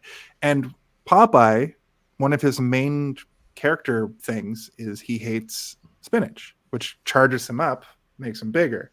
I think that was a little an Easter egg or a nod. Might not have been. I might have been overthinking it again.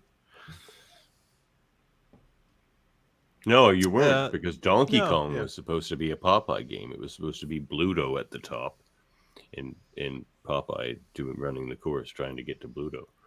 Yeah. Well, it's funny you guys mentioned Donkey Kong, because since Mario has met the Toadstool and the Princess Peach, and he's introduced to the power-ups and the running course, Princess Peach devises the plan that she needs to go to the Kong family in Kong Land to acquire their army.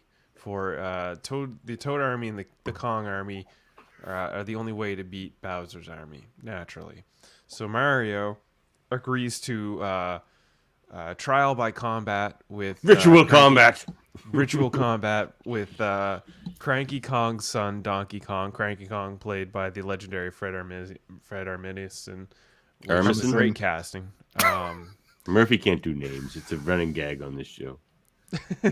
At this point, yes. So Seth Rogen plays Donkey Kong. That's when we're introduced. Is there literally nothing good with the last name Rogen? I mean, I like Seth Rogen. I think he's also making a jab at Joe Rogan there, but either way. No, I don't enjoy Seth Rogen either. I don't like Joe Rogan. No.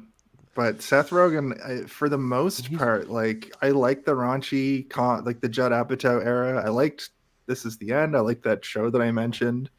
Sausage Party sucked. Like that. Superbad was funny. Superbad is a comedy classic. Yeah. Now, he's not really a main character in that, but he did. No, he's not. They were cops. Did co-write it. Right. He wrote it. We look like cops. Well, anyway, back to the Donkey Kong of Seth Rogen. This is where we get to Jason's favorite scene. He said his favorite scene was Smash Kong, I believe. So we're going to play that real quick.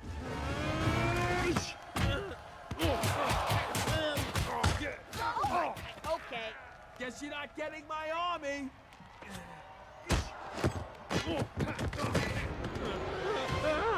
Is this what you came for? The gladiator scene. All the references to all the Donkey Kong characters too during this part. But no Candy Kong. Where was Candy Kong during all this? You just Where was wanted Funky Kong? You just wanted to see her shapely figure.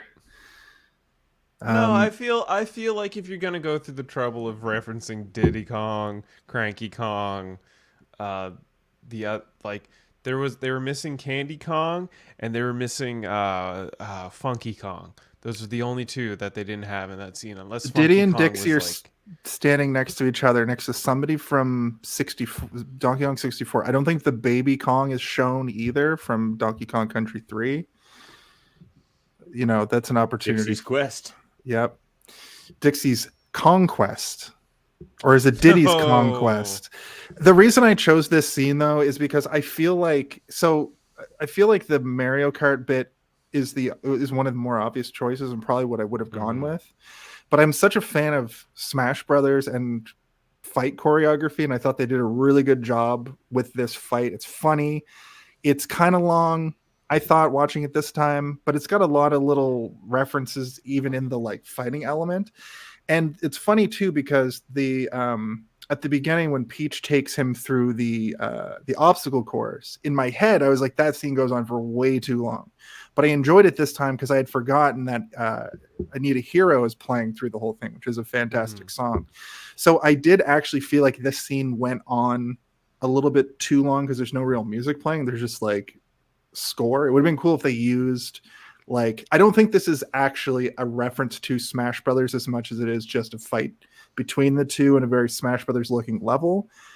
I think it serves that purpose, but I think it's my favorite because it's sort of the dark horse scene that I didn't expect coming. I knew carts were going to be in it.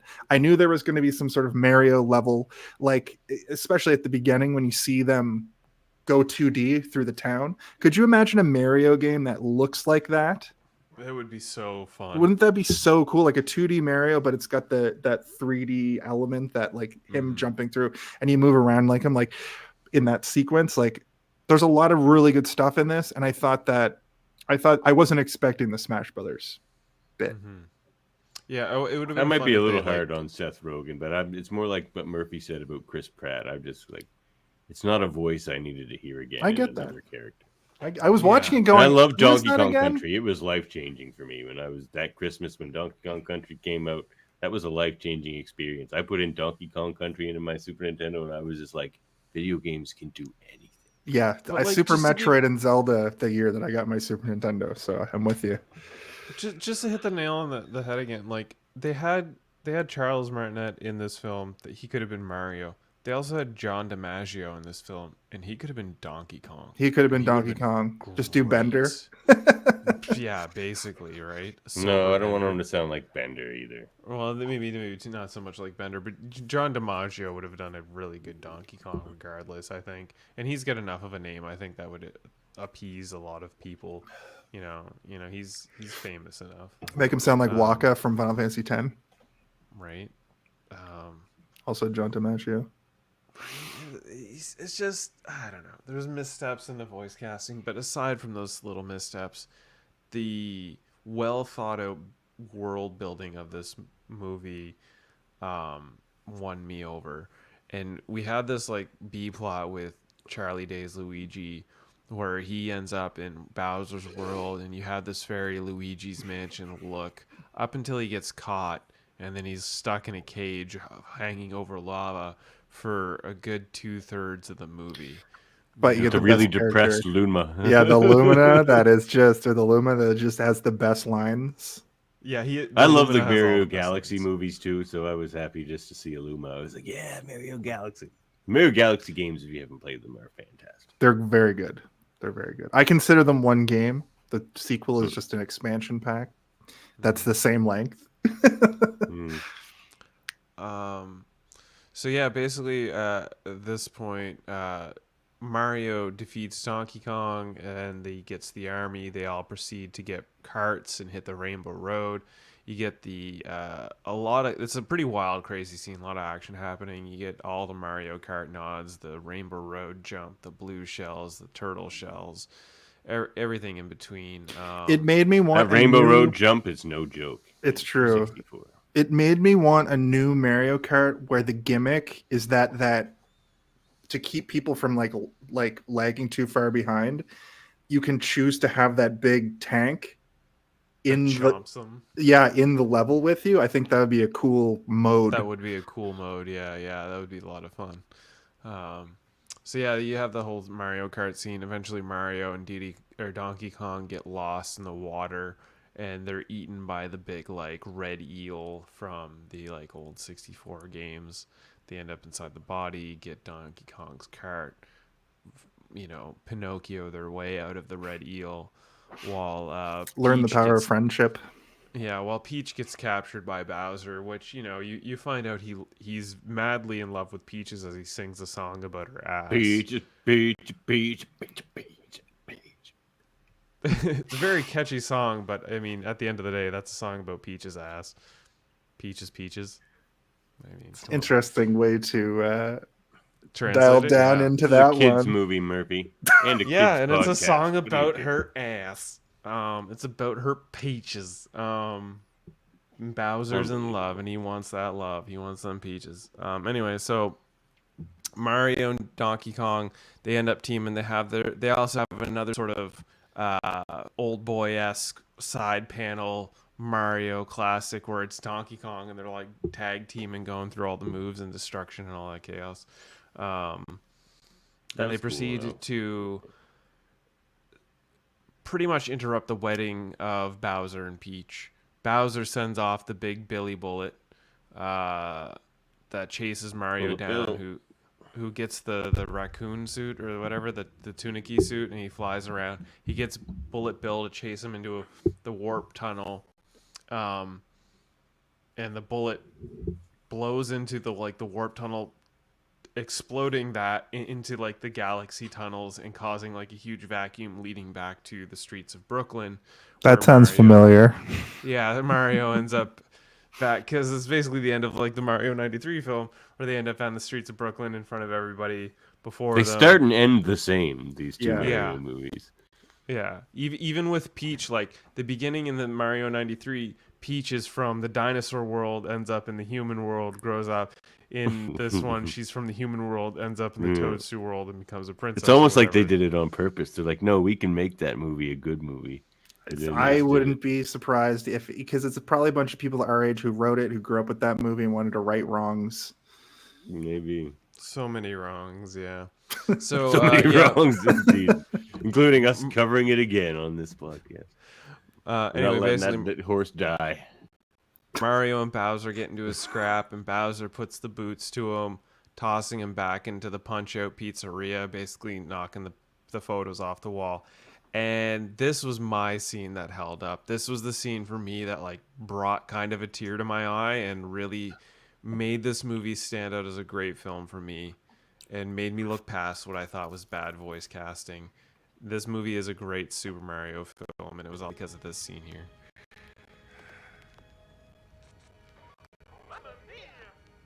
That's why the Super Mario Brothers are here to save Brooklyn. Save Brooklyn. Save Brooklyn.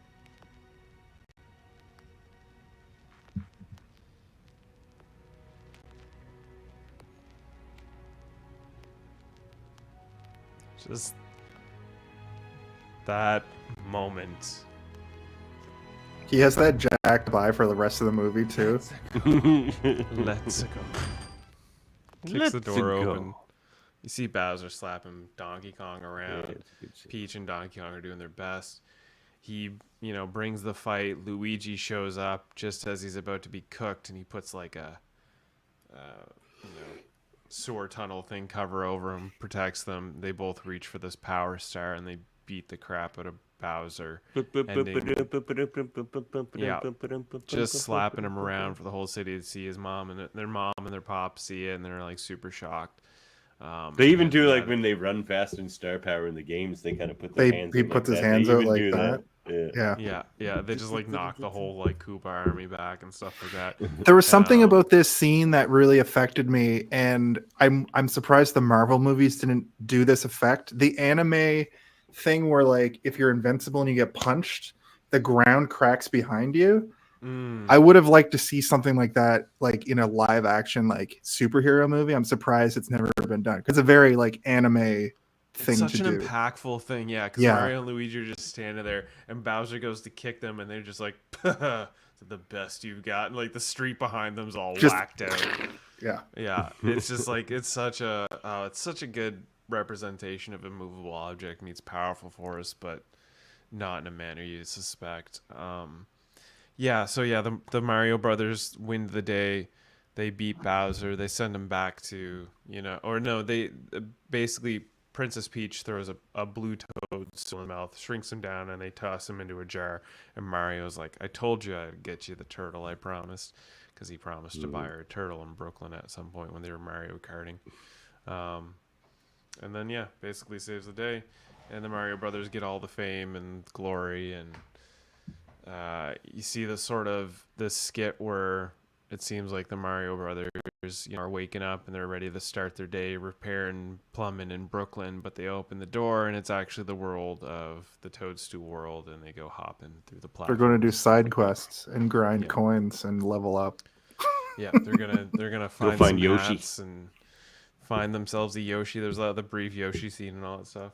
That's how the Mario movie ends, and then you get that sort of post-credit scene where Bowser's singing Peach's ass song, and then he sees in the cage, little bird cage. It's the end of the movie. The score for the ending credits that plays all the different Mario songs, I actually got a little misty because video game music, when it's like orchestral, affects me like that. I've got a bunch of Final Fantasy on vinyl, and every time I put it on, I'm just like... Nostalgia and emotion. There's so many NES and Super Nintendo themes that get me right in the There were a lot of musical cues throughout this film.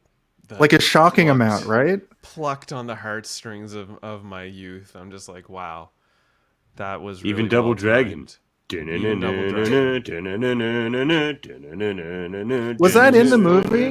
No, it should have been. It should have been the only song in the movie. It twice as good. With the inclusion of one song. Yeah. Oh, this is your song. This has been your version of acapella 8-bit songs on Hold Up. Yeah, man. Oh, I could do that all night. The best line in the whole movie. The best line in the whole movie is when Bowser is freaking out, being like, "I'm gonna marry her and she's gonna be my wife," and then you just hear, "But doesn't she hate you?" That is the funniest thing to me. The theater lost their mind when I saw it in theaters. I don't know what it is about that. It's kind of like the "open the gate" thing from Monty Python, but like, I don't know. It kind of reminded me of the scenes when he's playing on his piano or whatever, and then the little magical Koopa shows up, and it reminded me of like Spaceballs, and when he's like playing with the dolls, he's like, "What did I do? I told you to knock." Which performance would you hold up? I know Murphy says Chris Pratt. What about you, Jason? Oh, you lying whore. Whore, Jesus Christ. Oh my. I think I'm gonna go kiss Luigi. your kitty with that mouth. I think I'm gonna go Charlie Day. I just rewatched It's Always Sunny recently, like all the way through to include the final that's season. Like 4,000 seasons. It's worth a lot. Every minute. It doesn't get bad. There's bad episodes, but the show doesn't really ever take that leap. Episodes you can laugh at. The seasons just get smaller, so they have less room to put filler. But Charlie Day is one of my favorite actors. I think that he's underutilized in Hollywood. They put him in romantic comedies now, or try to, and then he has a movie he made himself that I hear is kind of bad. So I haven't gone and checked it out. But you know, when they were using him in movies for that minute, when he was in like Pacific Rim and stuff, man, just Charlie Day is great. I like Charlie Day. Yeah, I echo with that. Charlie Day is the best part of this film. He really sells it for Luigi for me. But in the effort of fairness, I'm also going to give it to Anya Taylor-Joy as Peach. She sold a very real, entertaining, believable Peach, and I liked her character, and I like Anya Taylor-Joy in general. So I was into it. Yeah. So that's a performance that holds up for me. Give it to Charles Martinet. It's such a cop, but I agree. But no, special mention to Charles Martinet, the man, the myth, the legend. But no, I'm going to give it to Keegan-Michael Key. It was a toss-up between him and Jack Black for me, actually. Oh yeah, Jack Black is a good honorable mention too. Every line from Toad is pretty hilarious and delivered with such like exuberance. It's true. I also would give it to Jack Black and Keegan-Michael Key. Jack Black, there's moments when Jack Black they use actual like Bowser voice lines from the game when he like acts like super mad and gruffed and like breathes through his nose. You can like hear these, and those moments sold me a lot on him being Bowser. And he's not always just doing Jack Black, which Jack Black tends to do sometimes. He's another one of those, like, I could see people getting sick of him being in every movie, which was an era of his career. But he cares about Bowser and Nintendo and Mario so much that he didn't just do a Jack Black through the whole thing. Yeah, like he gave it the Kung Fu Panda treatment. That I agree with. Even in Kung Fu Panda, he doesn't sound like just Jack Black. He really gives it his all for that character as the panda, you know. So yeah, he does a great Bowser. Good casting on this. There's only 2 failing castings in this entire choice of actors, in my opinion, and that's, you know, Pratt and Seth Rogen, and that just feels like headline grabbers more than anything.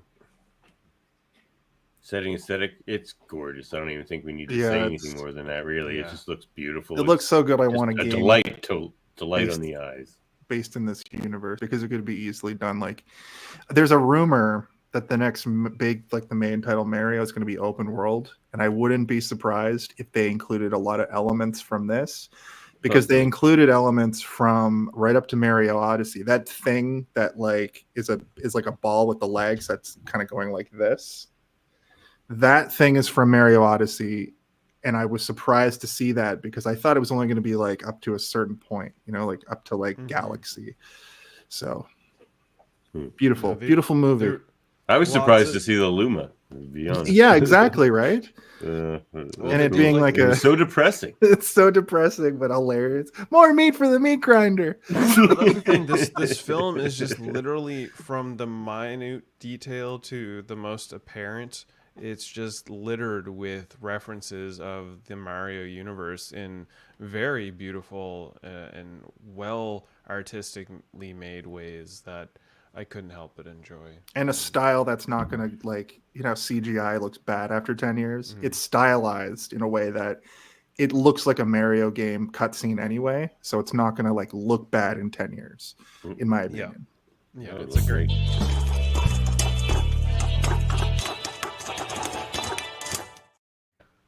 movie morsels for Super Mario Brothers from 2023.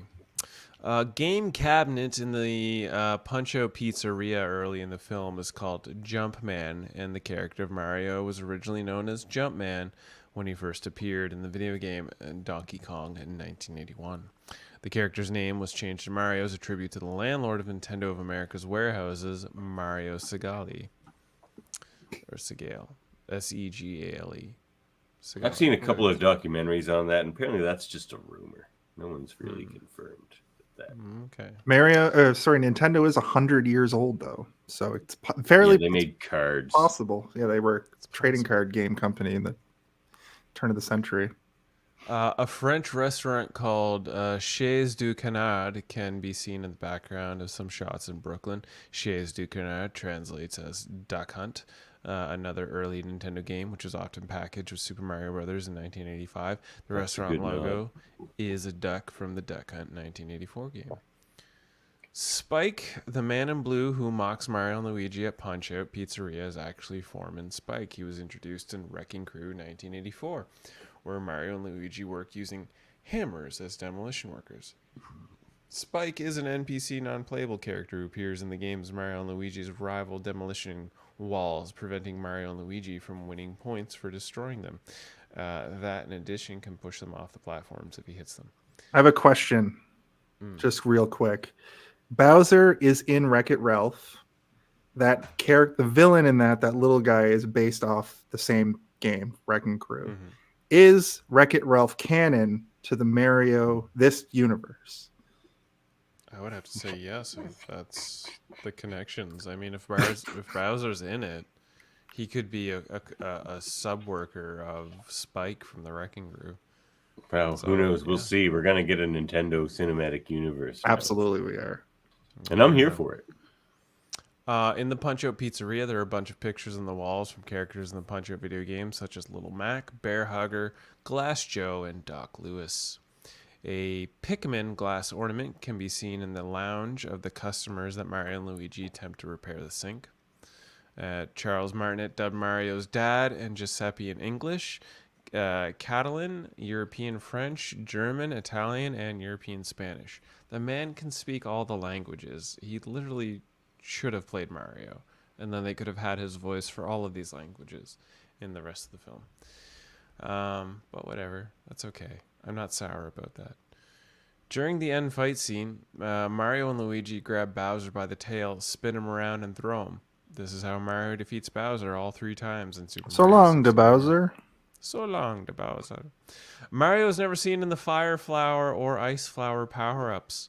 The only power-ups he used were the red mushrooms to make him tall and strong, and the blue mushroom to make him shrink, the cat suit and the Tanuki suit, and the superstar. Luigi also never uses a power-up except for the superstar. So that'll happen. It's all about the Tanuki suit. I was pretty happy to see the Tanuki suit because Mario 3 is my jam. Mario 3 and edited by Eric Osman, music by Brian Taylor, release date of April 5th, 2023. Runtime 92 minutes. A budget of $100 million. But how much did it make, all Murphy? cast. It was all the cast. Yeah, how much did it make, Chris? But the box office of $1.36 billion. Is that worldwide or is that domestic also? It must be worldwide, right? That is worldwide box office, yeah. I think that it made a good return on investment even domestically. Like I think this movie wasn't just like we're making a sequel. This is like cinematic universe, baby. Where's Zelda at? Where's Metroid at? Where's Kid Icarus at? Honestly, if they presented a Zelda Star Fox would be incredible. It's Star Fox and Zelda films in these artistic styles, Yes. I'm for it. Yeah. I'm so for it. Well, each one can have its own artistic style and probably should. You can cast Tom Holland as Link. I'm down. That's probably going to be... That's a realistic... Or Star Fox, for that matter. They made him Nathan Drake for some reason. Rewatchability. Yes. I watched it twice in a couple months, and I might go watch it again right now. I'm going to put it on at some point again. To be fair, I've only watched it this morning for the first time in my entire life, and I intend to watch it several times, and I probably will buy myself a Blu-ray copy of it because it's that damn good of a movie. And there's no reason not to watch this film, even because Chris Pratt's Mario. And does it hold up? Does. It does indeed. I mean, it's from last year, so that remains to be seen. Not the point. Does gravity hold up the sun? It's just the question we ask.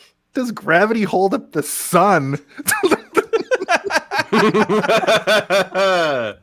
There's so much. No. Okay, this isn't a science podcast, but that's the craziest question I've ever been asked.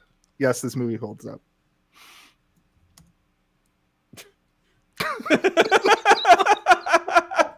Davan's cooking right now. No, I'm bringing up our chart. Oh my god. All right. Yes, this movie does hold up. It's really surprisingly amazing how well this film holds up. Our video game rankings. I think we're all going to have the same ranking. So what's yours, Murphy? I mean, Super Mario Brothers 2023, 93, and then Double Dragon. I think we all agree. I think Double Dragon is the greatest film ever created, and the other two movies pale in comparison. Yeah, obviously, like it doesn't even. Oh man, it doesn't even. We've got two C movies as video game movies. Were known as the worst movies for a very long time, and like there was like bad movie, bad movie, bad movie, Mortal Kombat 1, bad movie, bad movie, bad movie, bad movie, bad movie. This. As far as our crossovers, I fully agree with Hackers being dog shit, and I agree with Outland and the Fog being just kind of, and Sphere being just kind of. We did those movies. UHF though, that's a little harsh. I think UHF. Dude, he would not relent. I know. I watched it. I saw. It's awful. I watch your show from time to time. Movie, not Weird Al we Yankovic. appreciate you for that. It's good. I was watching you guys just argue tooth and nail over everything everywhere.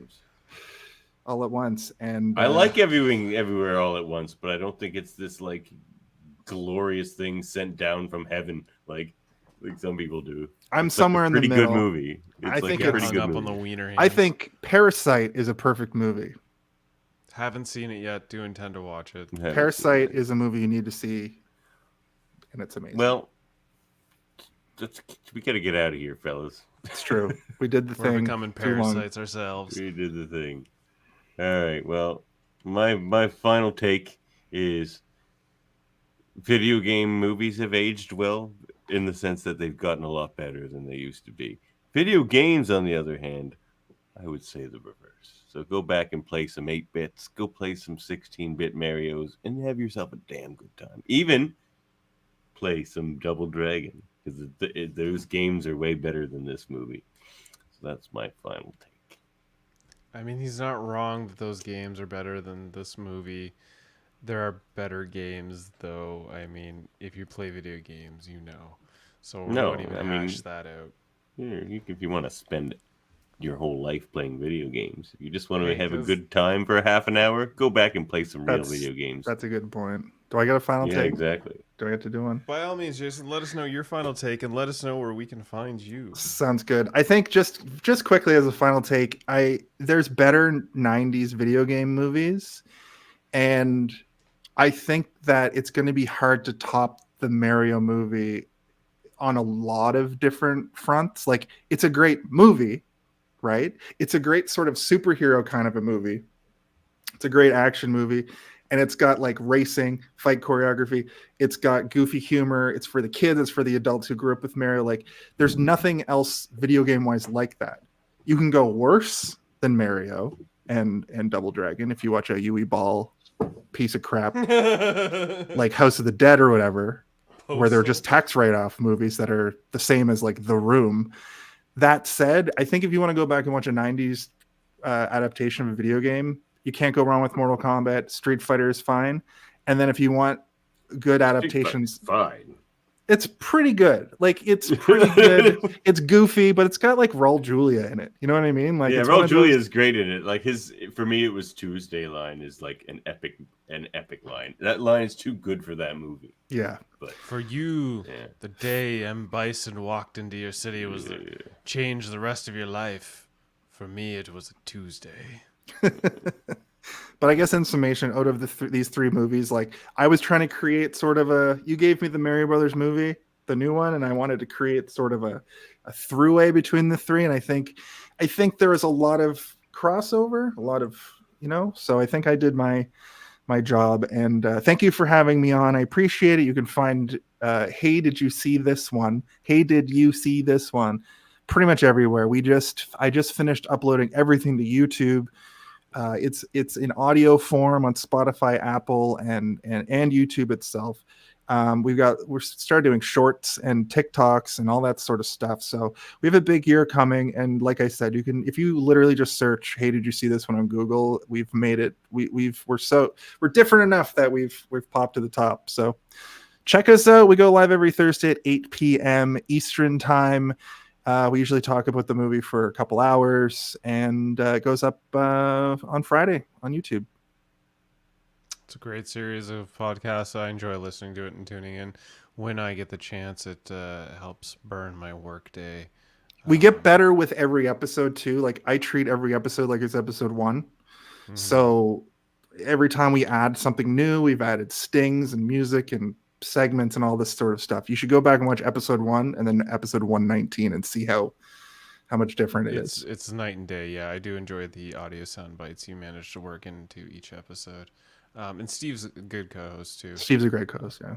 Yeah, and we look forward to having him on a future episode of Hold Up here at the Hold Up Movie Podcast, which, if you did not know, is a part of the United Federation of Podcasts, which is a little conglomeration of podcasts where we talk about things like Star Trek over at Live Long and Podcast, where you get your Star Trek reviews and stuff.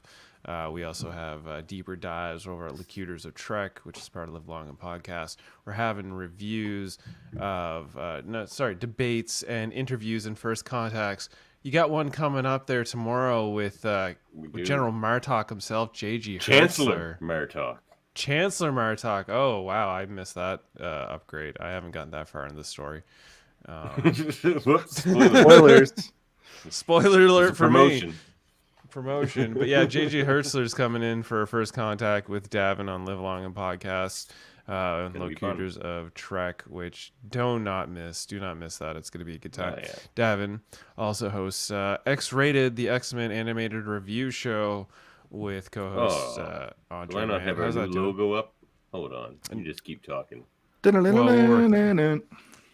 Andrè hosts Graphic Histories, where he has sort of one-on-one interviews with artists from all sorts of life, from comic books to really all sorts of life. Just great one-on-one interviews.